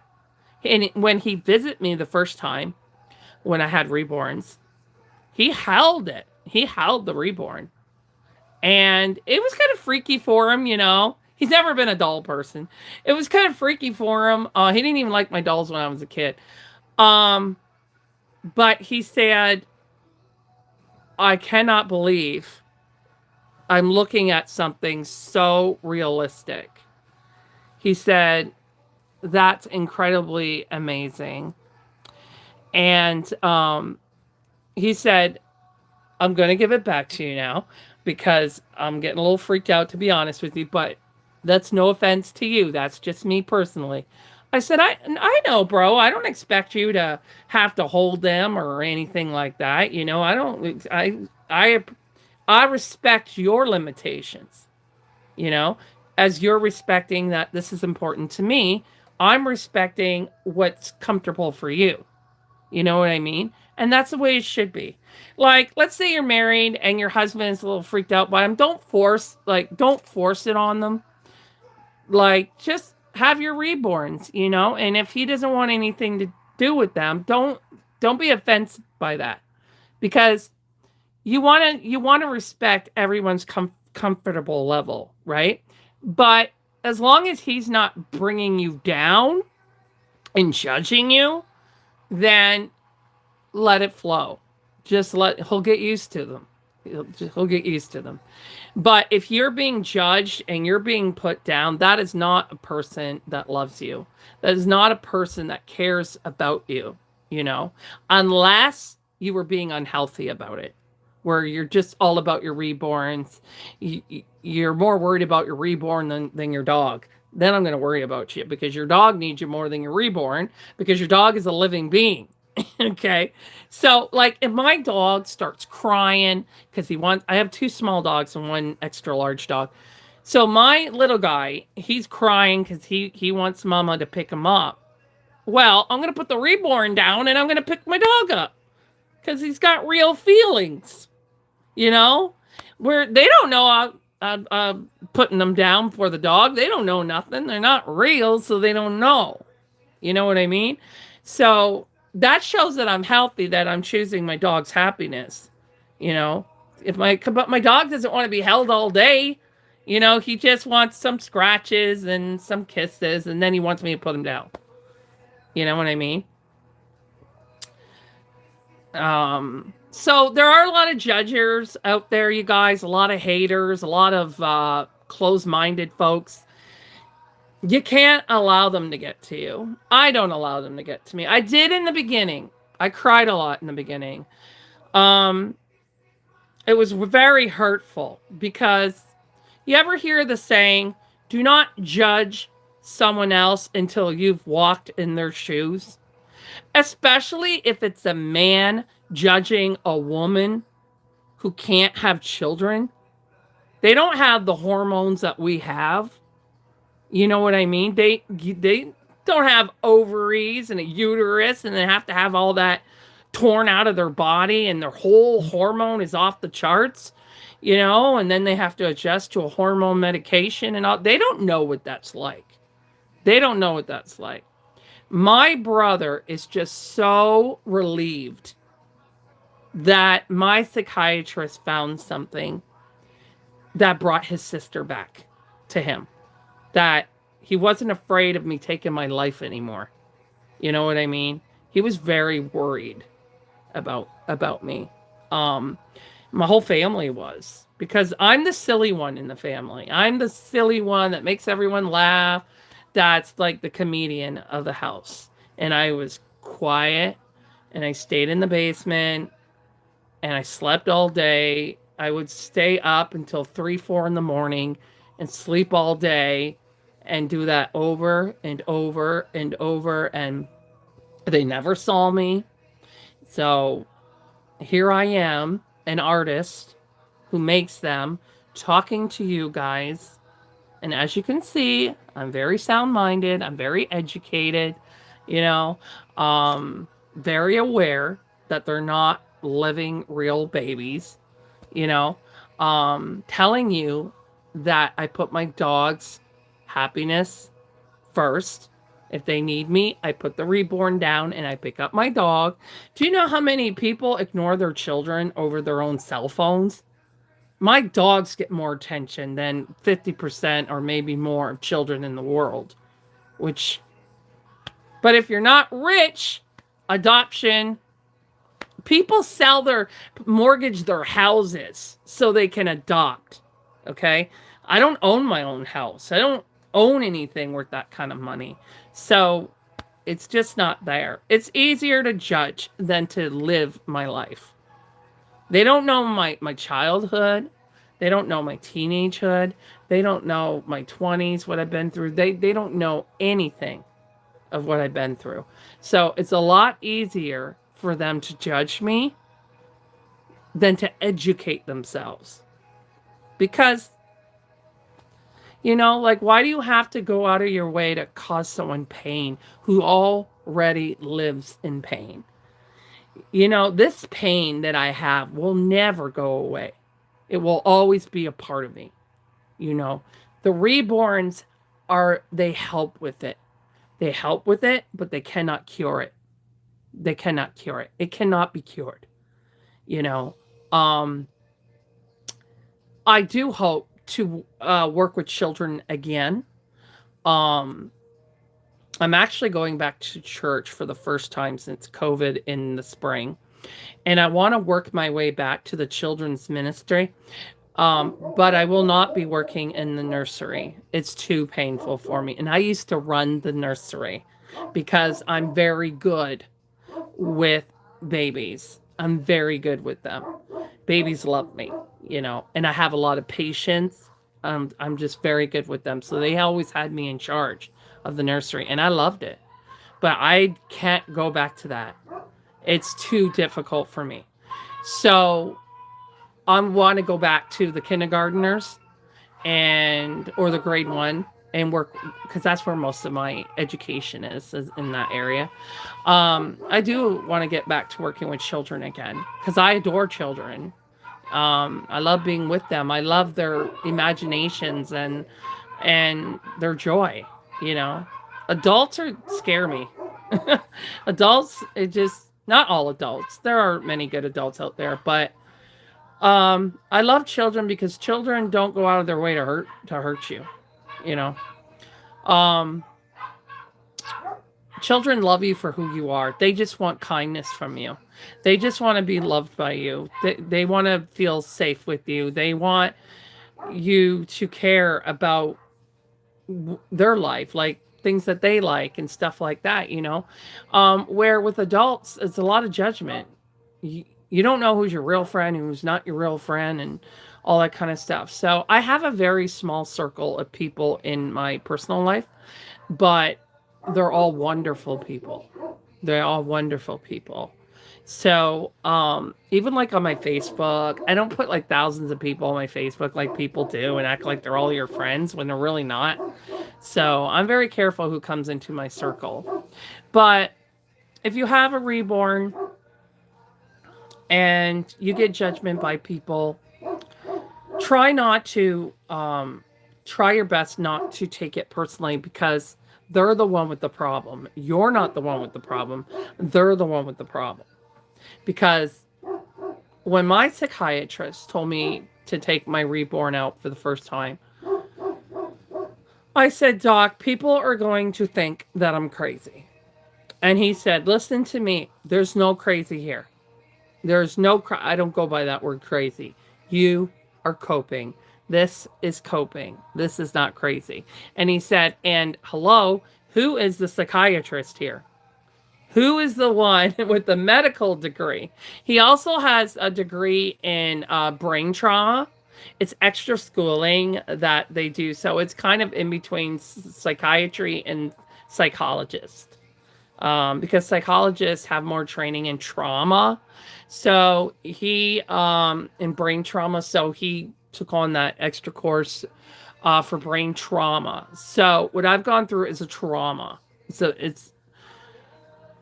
it affects, when you go through something that's so painful, it's traumatic. And so that's why my brain I would constantly have nightmares about my goddaughter screaming and crying for me. Because she didn't want to leave me, and I were worried about her, but I had to leave her life because every time I would visit, she would scream for hours and hours. So I felt like I was being selfish by putting her through that over and over again. So I left her life for about a year. And it was the most painful thing I've ever had to do in my life. Um, I felt like my heart was ripped out of my body and I didn't even know who I was anymore. Um, because I went from a single person with a job to quitting my job to raise my goddaughter so she wouldn't wind up in the system and get lost in the system. Um, so, you know what I mean? Sorry, I'm just deleting it because it doesn't even make any sense. Um, I mean, he told me that people that judge me are closed-minded people that act like they're a psychiatrist without actually being educated with it. You got to be careful with people because there's a lot of what they call, what does it say, Facebook and TikTok and YouTube, lawyers, doctors, psychiatrists, and they went to YouTube University or TikTok University. You ever hear that? Well, that's basically what trolls are and haters. That's all that they are. You know, they think they know something that they know absolutely nothing about. And I'm going to go with my psychiatrist, who's a board certified psychiatrist. So that's who I'm going to listen to. So, he's very successful, you know, so, because I check up on what doctors I see. I check their history, and he's very successful. So, there's no bad things on him, you know what I mean? So, and he's so great. Like, he's even helped the Reborns. And when I made my very first Reborn, he says, I want to see that Reborn you made. I'm very proud of you that you're even making them. I'm very proud of you. So, you know, don't listen to anybody that's not a board certified psychiatrist, counselor, whatever.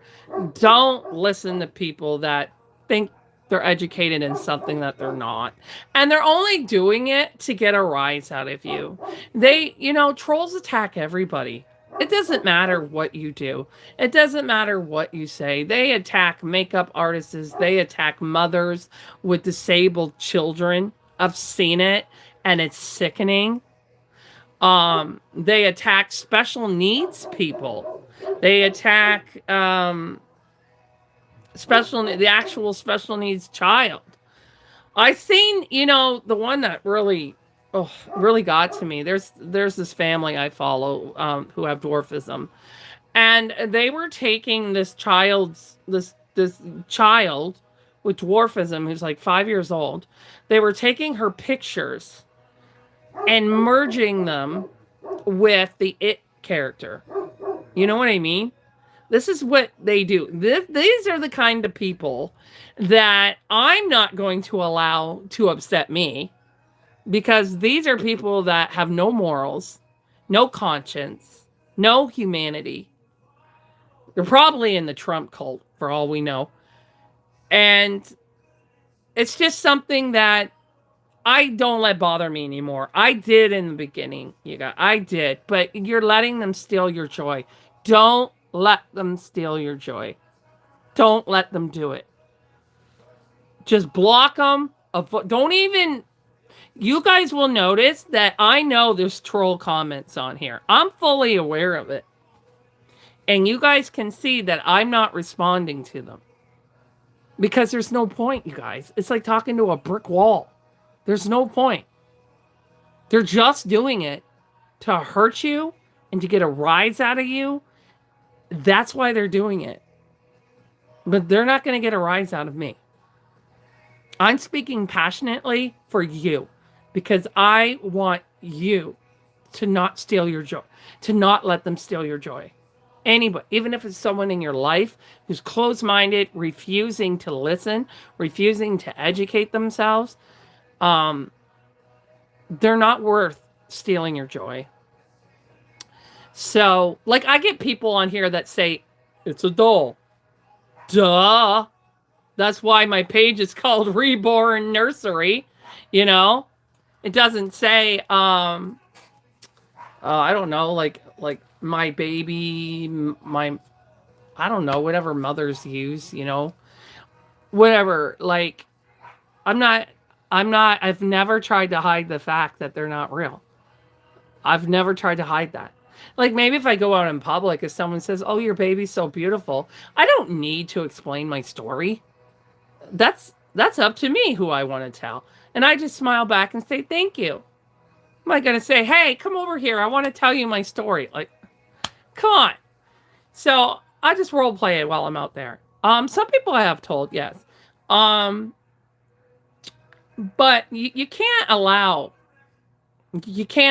people to act like they know what's best for you. You know why? Because they don't. They don't. Um, and believe me, those trolls, those haters, those judgers have way more problems. Way more, way more issues than we're trying to deal with.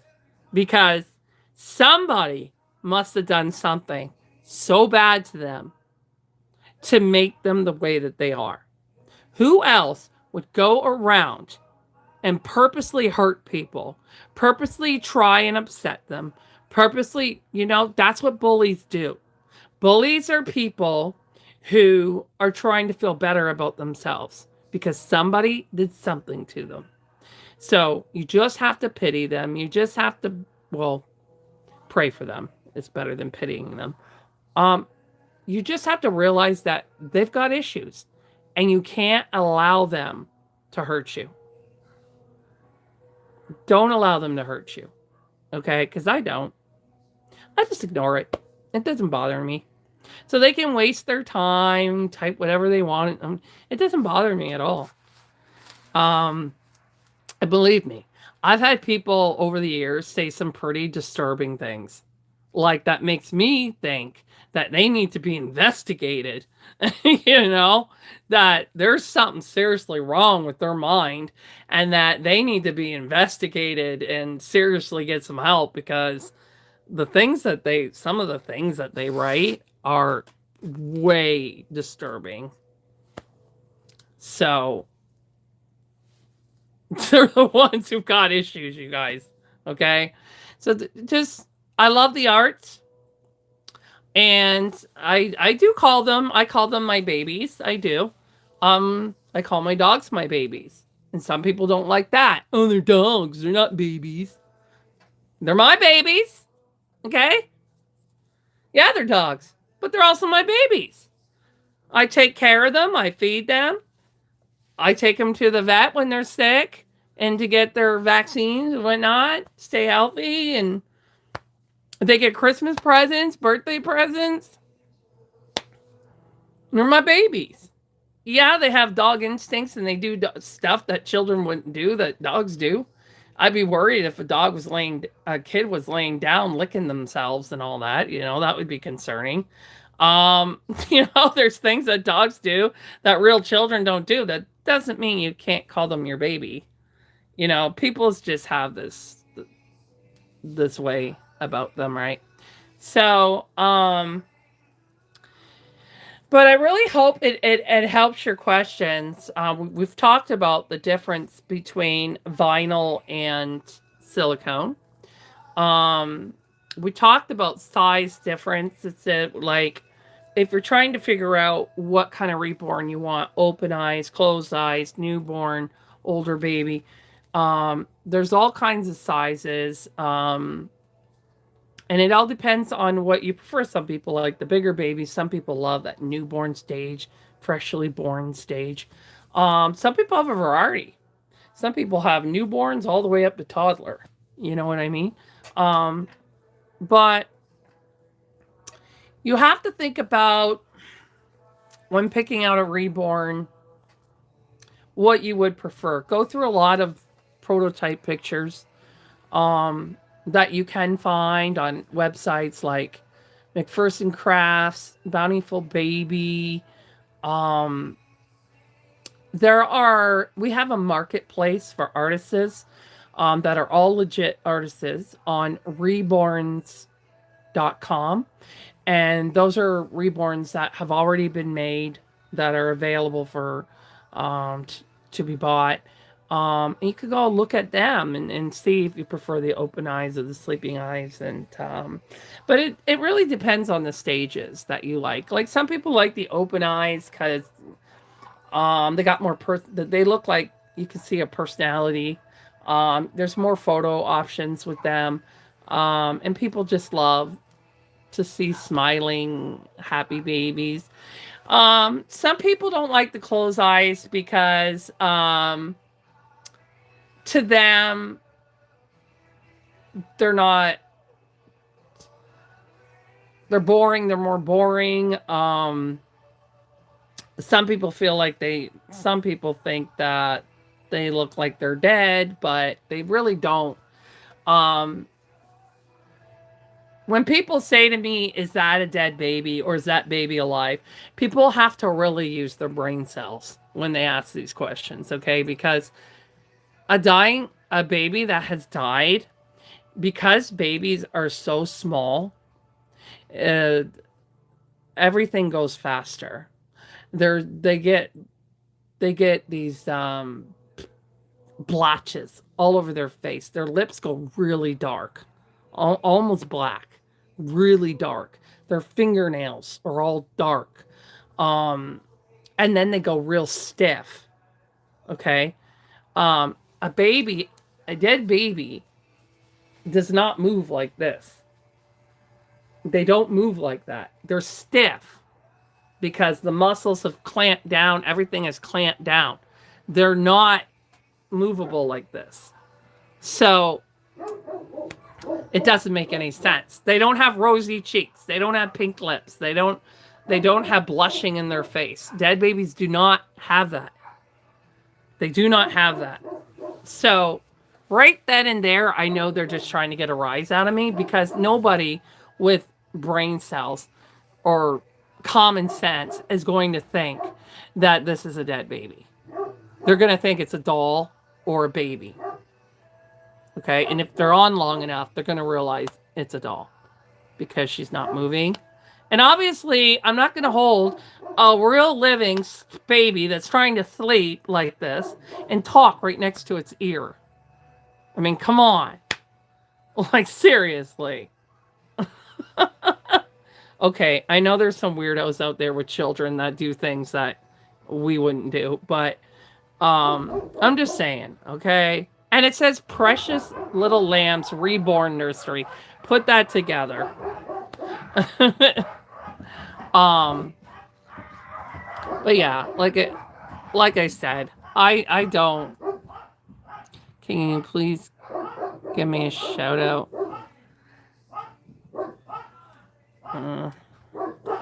I really don't do shout outs because I would have to do it for everybody, and I'm usually working. I had a lot of questions flood in today. So that's why I decided to do an informative today on this live because of all the questions that were coming in. So it was really hard for me to work that way. So I decided, okay, since I'm still recovering from vertigo, and the work that I'm doing on the babies doesn't require much time. So, because they're just detailing and then they have to go in the oven. So I would take this time to help people with their questions and education. And I had people asking what's the difference between silicone and vinyl, so I was showing that. Other people were curious about the different sizes. Other people were curious about what's better to have, silicone or vinyl. So I kind of did like a whole informative thing today. And this live will get posted to my YouTube tomorrow. So anyone who wants to know that, I can refer them to, I will rename the live of what was discussed on this live. So this live will help other people in the future to learn.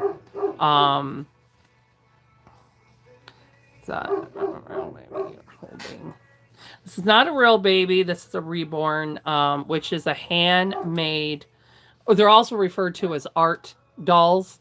They're hand painted and they're handmade. And they're also sculpted by sculptors who are making them off of pictures of real babies. So they're a work of art.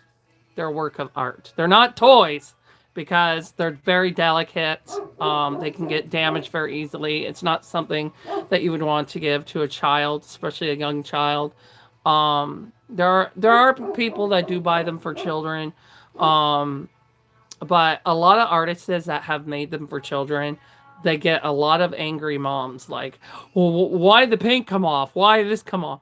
Because they're not toys, okay? They're art. They're a work of art, is what they are. So, you know, you're not going to give a painting to a child and say, hey,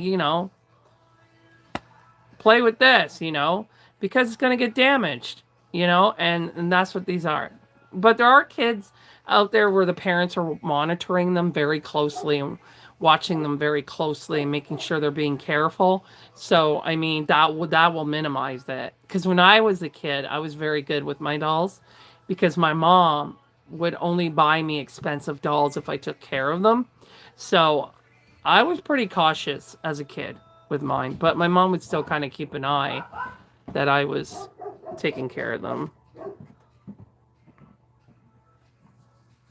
So, but yeah, I love them. They're my babies. I love holding them. I love being with them. I love them so much. And I'm just very blessed that I know how to make these babies. That I picked it up very quickly, and that I've been gifted with a silicone with this one. I learned how to paint her, but she was gifted to me unpainted, and I learned how to paint her. And she cost unpainted. She was $1,700 in American money because she's silicone. That's why. But I love what I do. It brings me great joy. Um, and I can bring joy to others when I make their babies for them. And if people do ask me um, that they're making it for their child, unfortunately, I do not sell my reborns for children because I put a lot of work into them, and I don't want them damaged. So, and if they're older, like 14 and up or something like that, then maybe some 12-year-olds depending, but none of my reborns have ever gone to children because they're not toys. um I actually push them towards Bradford Exchange because they can take more, because they're not hand painted. um what else am I thinking? um I'm trying to think of any other type of information I can give, but oh, someone asked what they're for. Well, they're used for many different reasons. Some have them for collection only. They put them in these glass um, boxes, like in a cabinet, and they keep them in there because they're worth a lot of money when they sell out. When you can't buy them anymore and they sell out, it's a really good investment. So a lot of people buy them for investment purposes and collecting purposes, just like people who buy stamps and stuff like that. It's or artwork, same thing. They're used for people with anxiety. They're used for people who maybe have are highly autistic and um, want children, but they can't take care of children. So it kind of helps them feel um, have less what's it called, baby blues. It kind of helps with that depression that they can't take care of their own baby. So, and it also helps them to take care of somebody. So in their mind, that it's very helpful for them. It's helpful for dementia patients, um people like me who have infertility, depression, um people like my sister who's autistic and has mental illness, so she can't take care of a child on her own, and she doesn't want to pass on her illness to a child. So having the reborns helps her deal with those baby blues of not having a child. She actually offered to have a child for me, but to not so I wouldn't be sad anymore. And I told my sister that I'm not going to put her through that. I said, you don't understand what pregnancy is, sis. I mean, it's not an easy thing to go through. Okay, especially when you're mentally ill. Okay, your hormones and all that, and then the autism and all that. That would have put her in a hospital. So I said, I love you for offering, but I'm not going to let you do that to yourself for me.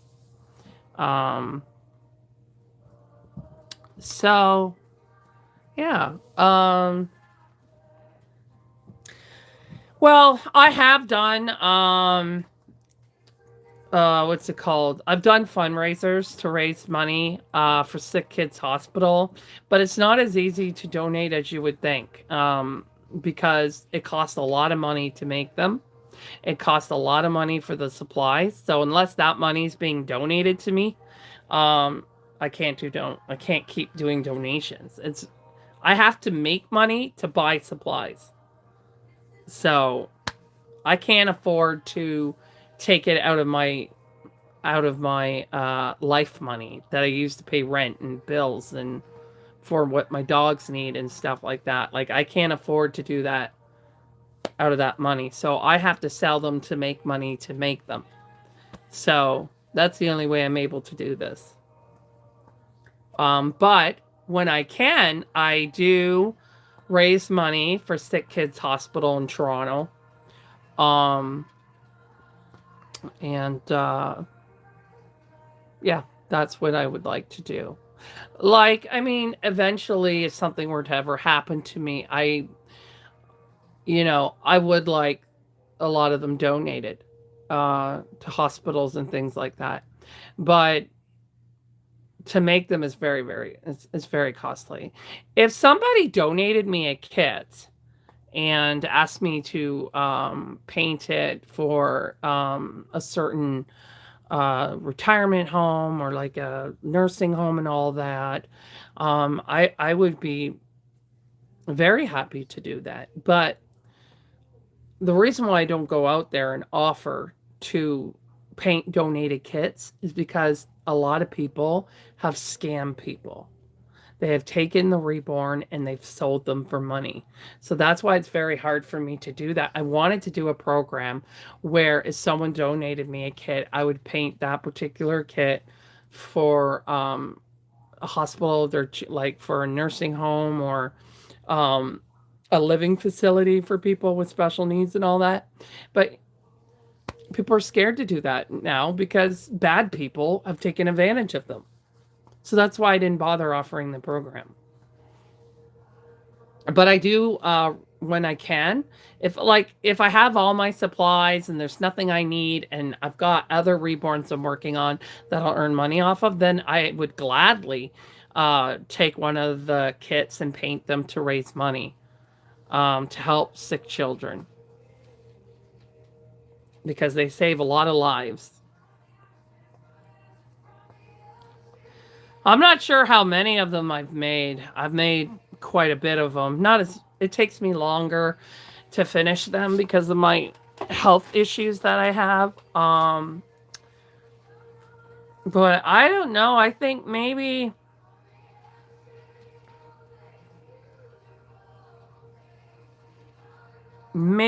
I'm not sure. But I think I've made at least 40. I think. Oh, I also did a donation to a young adult with who lost her child. Her child was taken from her. And I donated her one. She's also schizophrenic, so it calms her down. So I did donate a one to her.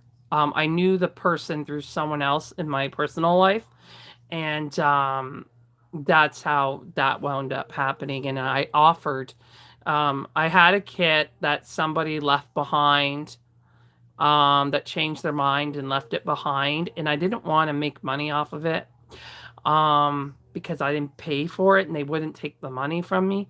So I decided that that would be a donation baby. I'm not losing money if I didn't pay for it. So thank you very much. I love what I do, and I'm growing and growing of every baby I do. I'm very new to African American. Someone made a comment at me today because I had 3 unpainted babies on my table and said, do a colored one. And I thought that was kind of a rude way to say it. Colored? What do you mean by colored? Like purple? Yellow? Green? What do you mean by colored? You know? Like, if you're speaking of a race, that could be anything. That could be Asian. That could be a Somalian. That could be Jamaican. I don't know what you're talking about. You know, like, speak the race. Okay? It's, if you're asking me about a black baby, aka African American, use your adult words, and respectful words. Yes, I have made 2. I'm working on my second African American, but my very first African American in heat set. I've done, see, most of the babies that I have made through these years have been customs. They haven't been my choice. Because I couldn't afford it without doing customs. Okay, so the only way I could afford to do it is the custom. And I don't get to choose the skin color. So just because I've done 98%, no, wait, 95% white babies, it doesn't mean that I don't want to do other races. It's just they are customs. Do I believe in the Lord? Yes, I am a Christian. I'm a Pentecostal Christian. I was raised in the Christian life. And I wouldn't be who I am if I didn't know God. I would have faltered and fell probably into drugs and alcohol when I lost my fertility. But I believe the Lord brought the psychiatrist in my life that I have to help me through this.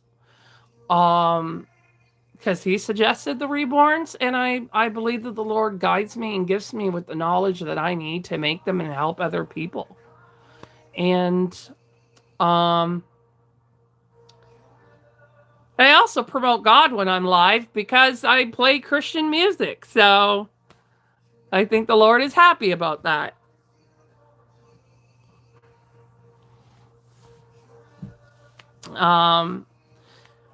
I feel a lot of people, I've had this question asked to me, and I'm going to explain this. A lot of people say to me, if you're a Christian, right, why aren't you getting your comfort from the Lord instead of a reborn? Now, who's to say, and someone asked me this once in church. They asked me this. They were just curious. They were just asked. They said, you seem to have a lot of love for Jesus. So how come you feel you need to have a reborn to help you, with that? And I wasn't upset by the question. It was a good question, from one Christian to another. And I said, you can have comfort through both. When I look at my reborns, I look at them as a replica of God's creation. Not my creation, God's creation. I'm building them by working off of God's creation. God created. God created us. He created us to be born through a mother's womb, and when we come out, we're like a little baby like this, right? So, and when I hold her, especially on my hard days, I'm feeling God's love through bringing me into the reborn world to help comfort me as a physical tool. But I do feel God's spiritual love helping me with the pain that I live with every day, of not being able to have children, of not having the finances to adopt, and all this kind of stuff. So you can have a reborn and have love for them and feel comfort from them and also feel comfort from God. They're not separated. It's not separation.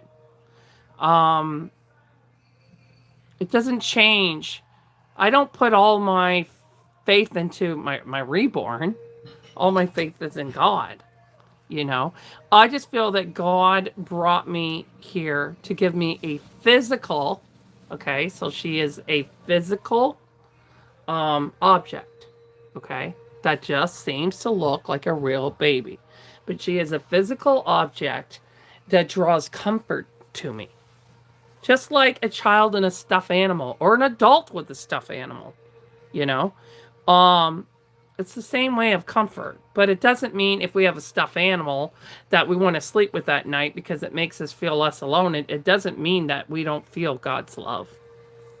And that's what it's all about. So we just ignore the haters, you know what I mean?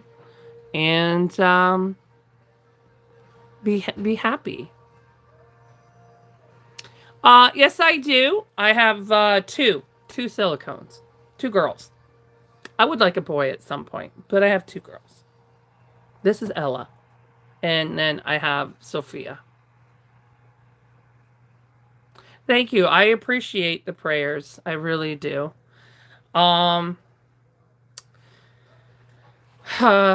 It's, you know, and there's also history with God, anger, that I prayed to be a mother since I was a kid, and this happened. Why didn't I get a physical body that could bear children? Why are there people out there that abuse their children, kill their children?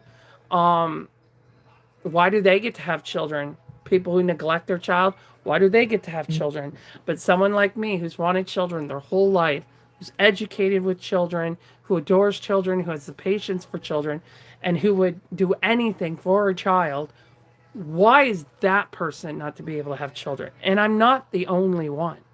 There's many people, even married couples out there, that can't have children. And not all of them own their own home that they can mortgage to pay for adoption fees. You know what I mean? So, it is, it's tough. It's tough. But God and I are working on it. We're working on it.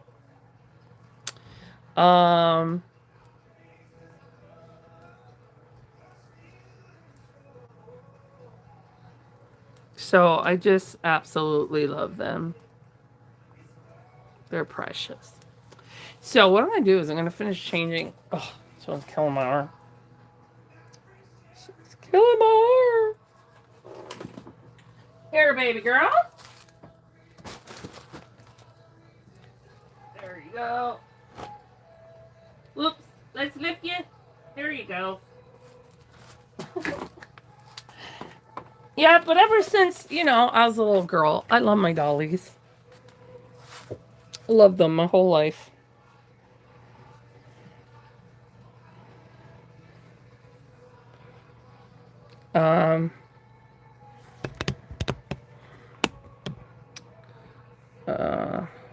Sorry, I'm just going to hide some of the trolls on here, just so that I don't have it popping up at other times when I'm working. A lot of these don't even make any sense either. And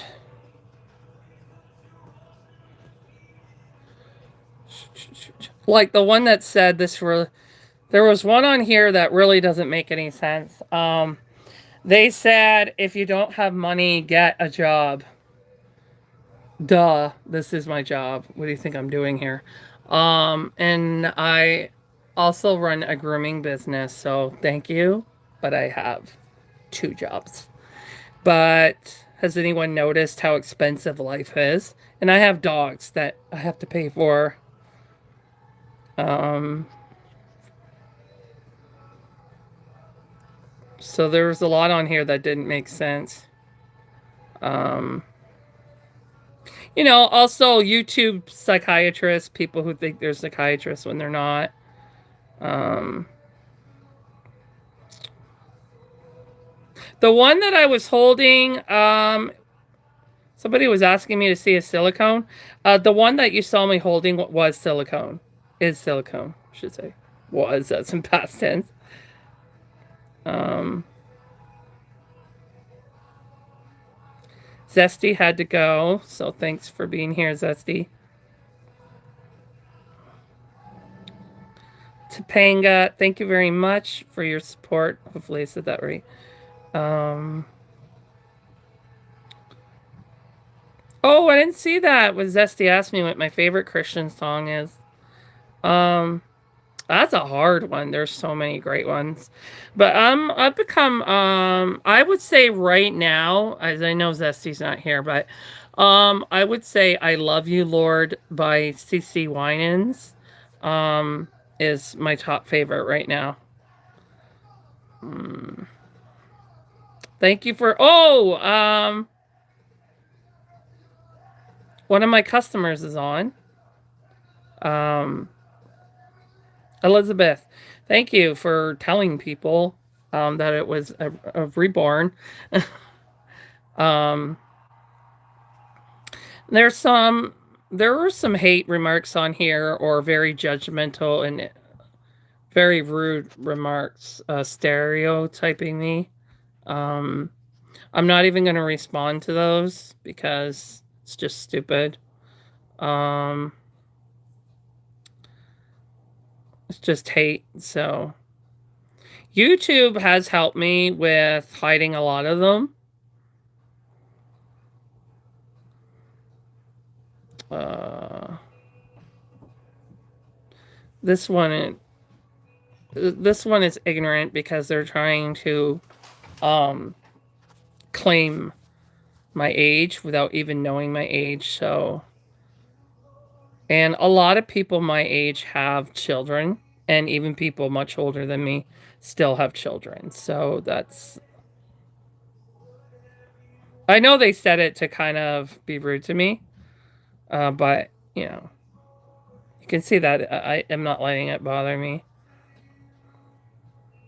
Um,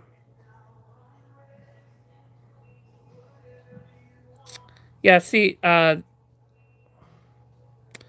okay, there's Elizabeth telling them. Uh, so that one you were responding to Elizabeth. I'm gonna hide them. I do have a moderator, but she's at school today. She's in a university. And believe it or not, my moderator is a psychology student. Even she gets it.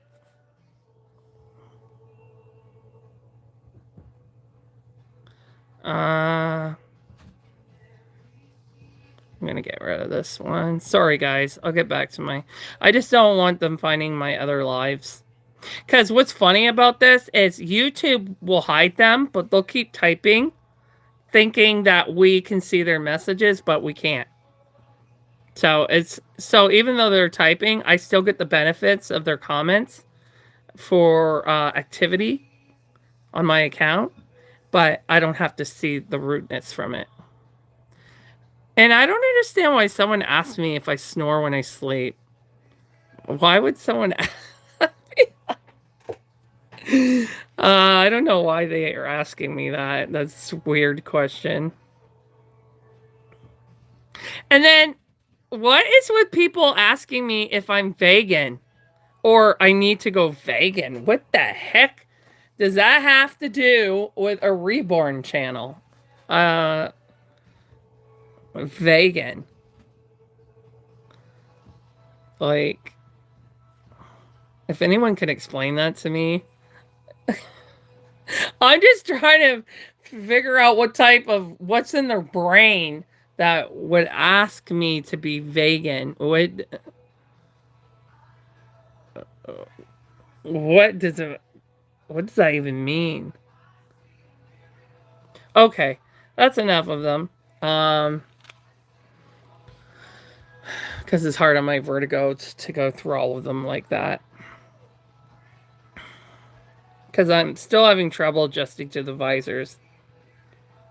Thank you, Kaylee or Callie. I really appreciate that. I don't sell silicones yet, or silicones. I don't sell silicones yet to the public. I need a lot more practice painting them.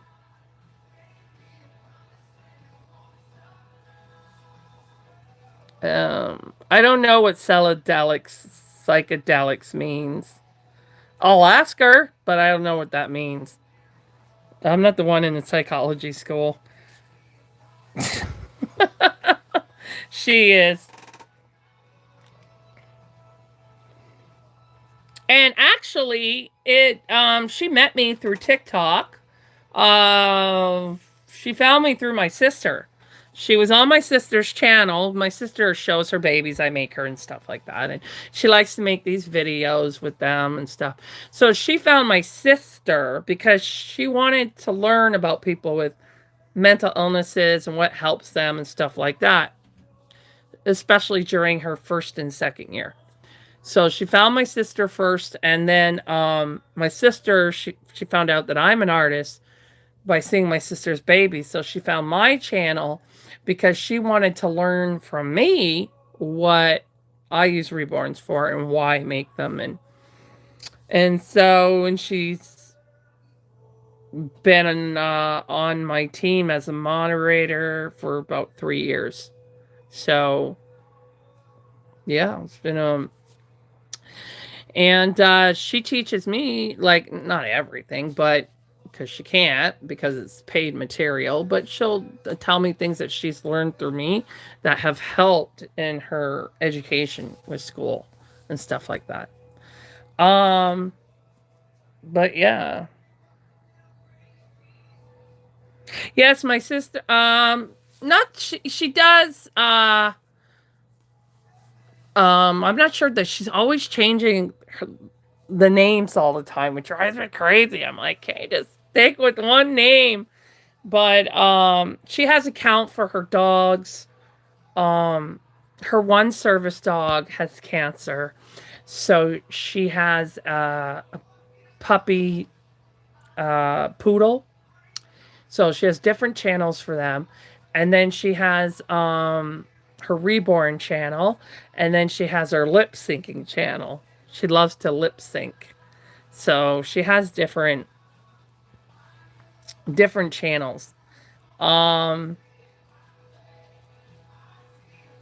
but if you go through Reborn channels, you'll probably eventually find her. But I don't know the names because she changes them all the time. um but every Sunday at 7 p.m. I do lives. Sometimes my sister joins me on the lives as a co-hosting. And that is on TikTok at Precious Little, no, sorry, that's my art channel. At All My Children Nursery. All My Children Nursery. And all my personal babies that are reborns, all mine that are in my own nursery that are not for sale, they are all on that channel. So I even done a couple AI videos of them moving and opening their eyes. And I don't do that on the babies I sell because I don't want people to think they actually do that. Because I've had people that believe they do that and they don't do that. There is no reborn that moves like AI. You know what I mean?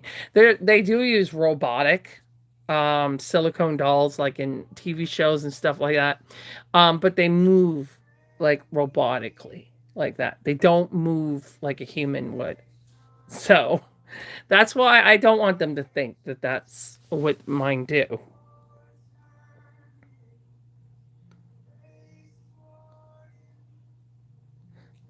Consider doing hairstyle. Actually, this is not my normal hairstyle. I miss my hair style. It's growing out. This is my winter hair. I don't, because I have a sensitive immune system. I don't go to the barber shop in the wintertime. So my haircut is usually a bob, um, but a layered bob. So it's cut short in the back. This hair is it's all grown out. It's usually cut short back here, and then the sides is parted in the middle, like that. My hair's a mess right now.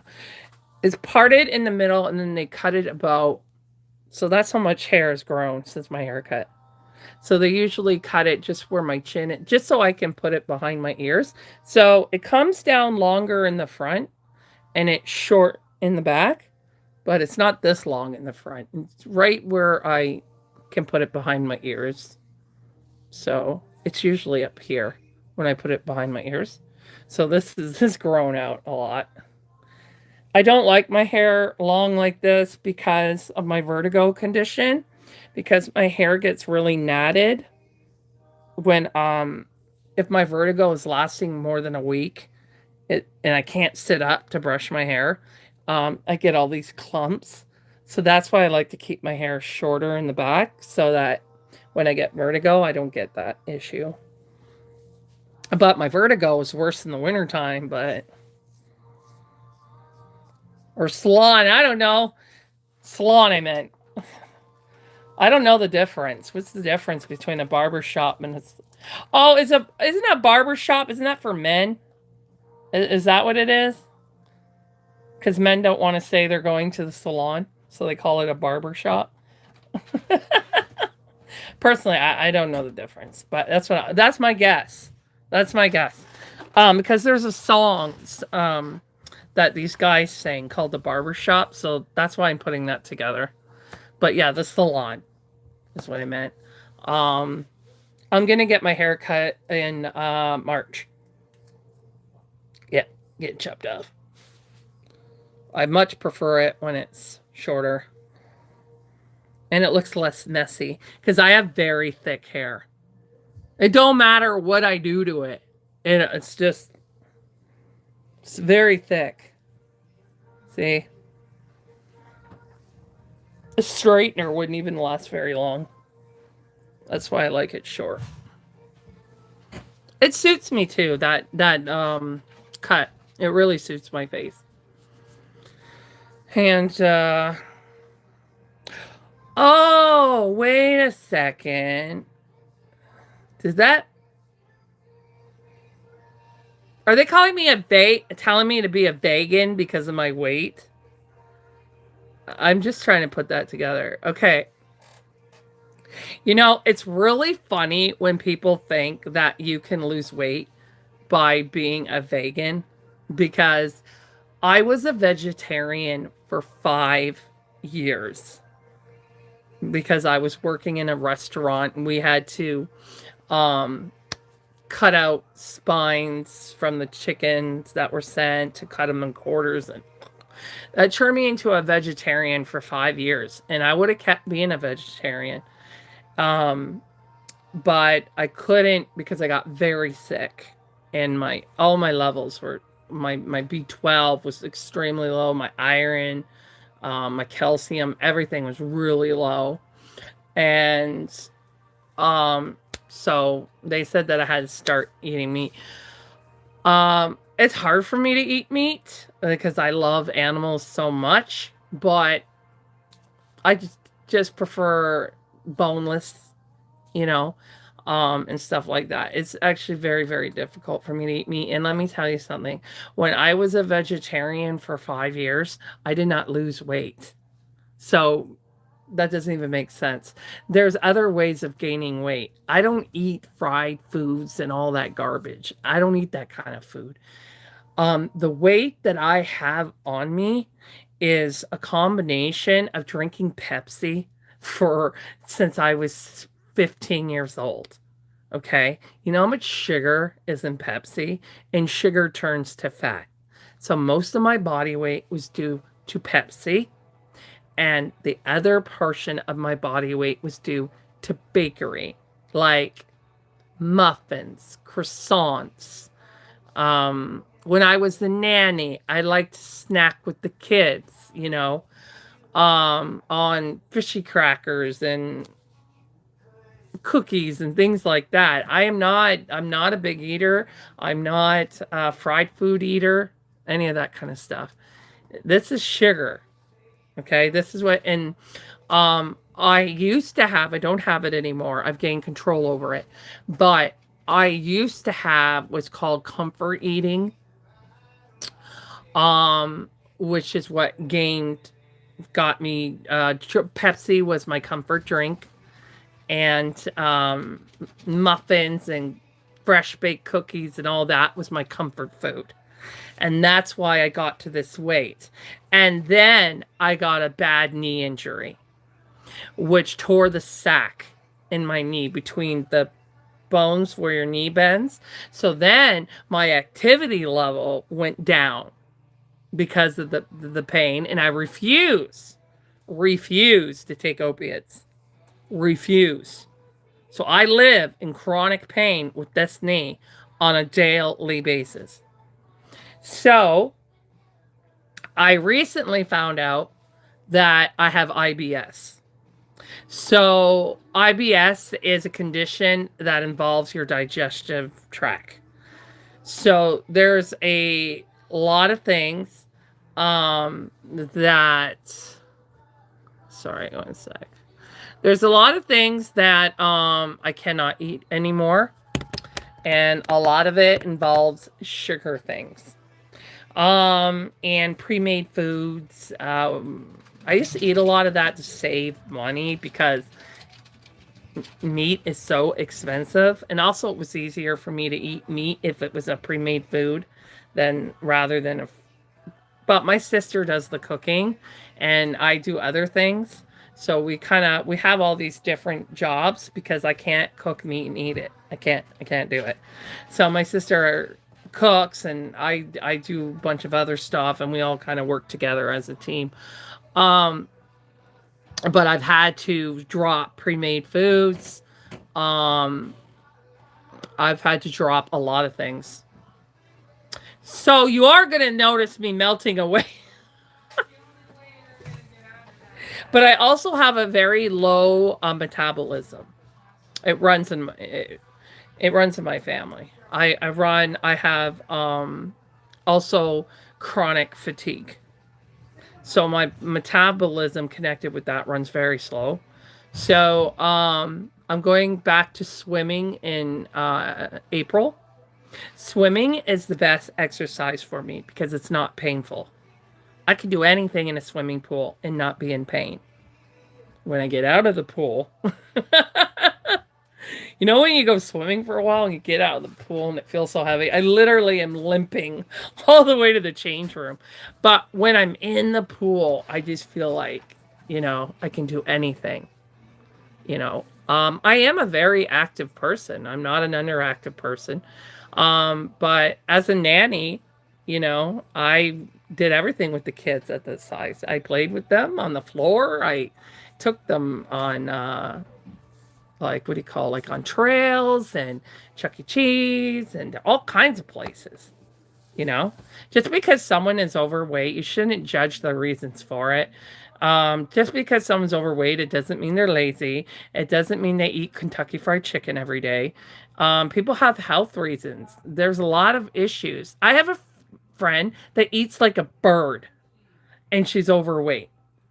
And I'm always on her case, like you need more protein. You're not eating enough protein. But she's trying to lose weight for health reasons, and her metabolism is so low. So don't judge everybody by their weight. You don't know them. You don't know their health history. You don't know what they eat. You don't know them. You know what I mean? Don't judge people like that. It isn't right. It's not right to body shame people. So, trying, you know, if that's what they meant by telling me to be a vegan, it wouldn't work anyway. Being a vegan is not going to change um, the health issues that run in my family, hereditary, with metabolism and fatigue and all that. You know what I mean? It's not going to help anything. And I'm not getting bariatric surgery. I'm going to do this the hard way. I'm going to, now that I have to quit my food, certain foods, like I quit Pepsi, I quit all pop. I can't have anything fizzy. Anything that has air in it, I can't have it. So fizz is air. So I can't have it. So that alone, I've dropped like 30 pounds by quitting pop. Right. Can't have sweeteners. IBS doesn't like sweeteners. So I've cut out a lot of stuff. A lot of stuff. So I think that's going to make massive changes for me. But I have to heighten my exercise, which was hard because I already have one bad knee. And then I fell 2 weeks before Christmas and I got a very bad sprain in my other knee, my good knee. But I've been doing chair exercises to keep the blood flowing. So, you know, keep things moving around. And I've already noticed a change in my clothing and everything. So, as I'm getting older, you know, I don't want to run into like heart problems and all that kind of stuff. So, but if that's what they meant by vegan, that's not going to work. You could still be a vegan and be overweight. You know what I mean? Vegans can still have sugar, can't they? So, but did you guys know which is funny about vegans? Did you know that they go after people that eat meat, but they have traps and stuff for animals that are going into their plantations to their food, and they put poisonous stuff on their food to keep the animals off of it, and if an animal eats it, they can die from the poisons. And they also have taken over the animals' lands, their own habitats, to build these farming areas. You know what I mean?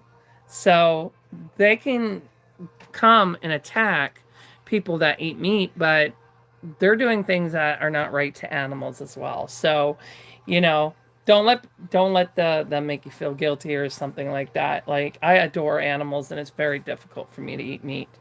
But that's survival, you know? It's survival. So anyway, I'm talking about that. I gotta change this last kid. How do I flip this over? Are you still here, Elizabeth? I'm not sure. I haven't. It's hard for me to read all the comments because of the vertigo, but I'm just wondering if you're still here. Okay, so these unpainted bobbies, I just have to change them. So this is for those of you that weren't here when I was explaining it. This is little Prem. She is a preemie. She's from my nursery. She's not painted yet. This is Primrose. She will be painted in the spring and then go up for sale. She looks like a bigger version of this one. And then this one is Twyla. And she's from my own nursery. She's just not painted yet. Because I have to paint customer babies before my own babies, so it takes me longer to get my own babies done. Because I have to sell to make money to buy the product. You know, heat set is very, very expensive, especially when you're Canadian. Because we have to pay more money than Americans because our money is not worth as much as Americans. And it's gotten a little worse with the inflation. So, and now that Trump is in the White House with his ridiculous tariffs, I have to order all my Reborn supplies from the UK. So I have to pay for that shipping. I have to pay. My country has import fees, but they have a deal with the UK. So what was crazy is the shipping is actually cheaper through the UK than it is the United States. Isn't that ridiculous? And it's further away. It's across the ocean. But Canada and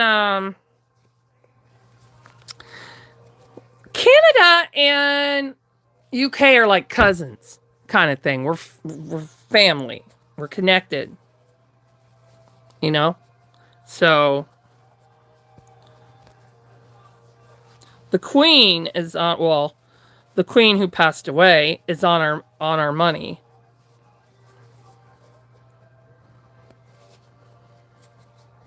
And all that kind of stuff. So there's a connection. I can't remember the full history. I knew some of the history, but I forget now. These are just little. These for those of you who have cuddle babies, these onesies are so great because they have the built-in mittens that you can put over the cloth hands. And then they have the footsies. So these are so great for cuddle reborns. For those of you who don't know what a cuddle reborn is, think about a Cabbage Patch doll, okay? Except the cloth body is shaped like a real baby would be shaped, rather than the way the Cabbage Patches are shaped. And then they have a vinyl head. That's what a cuddle reborn is. They also have ones with just hands, like vinyl hands and vinyl feet that go up to the wrist and go up to the ankle. I'm not a big fan of those because I find that when the cloth body and the vinyl comes together, it looks too puffy because the vinyl is going to be smaller than the cloth body. So I prefer the full cloth body rather than the partial. So that's just me. That's just how I feel about it. Because I have one down here and that I'm going to paint. And I've actually decided to turn her into full limbs because I'm not a fan of the way her body is. All right. So we got her dressed. They were all in Christmas clothes. That's why I'm changing them. I like to still look at them. Even though they're not painted yet, I still like to see them. They're still beautiful, even unpainted. It looks like the sculpture, what the sculpture would see when they're sculpting them. If they're using the skin tone. Some of them use gray clay, and some of them use the skin tone clay. So the skin tone clay would look like this. So. All right, guys. I'm just going to move you over here for now. I'm going to put them in the holding playpen. I call it a holding playpen because the reborns that are in there are waiting to get painted. So I call it my holding playpen. Look how tiny this little tater is. It's so little. Very realistic reborn. Very realistic. Oh, she just needs to be painted. Right? Alright. Into the holding. I'm walking on stuff here. Alright, she's gonna hold you. The two of these babies will go up into my bedroom nursery, into my halo bassinet. When I go upstairs, or I'll get my sister to help me put them in the halo. But yeah, they still have Christmas stuff on, so. But yeah, so how long have I been online? Oh, been online a long time. Okay, I will be on TikTok at 7 p.m. New York City time. So that's Eastern time. So I do lives on this channel 1:30 p.m. And in the evenings, I am on TikTok at 7 p.m. Okay, so I thank you all for watching. For those of you who are very supportive, I appreciate that, and I thank you very much. And I hope to see you again. Until next time, my friends.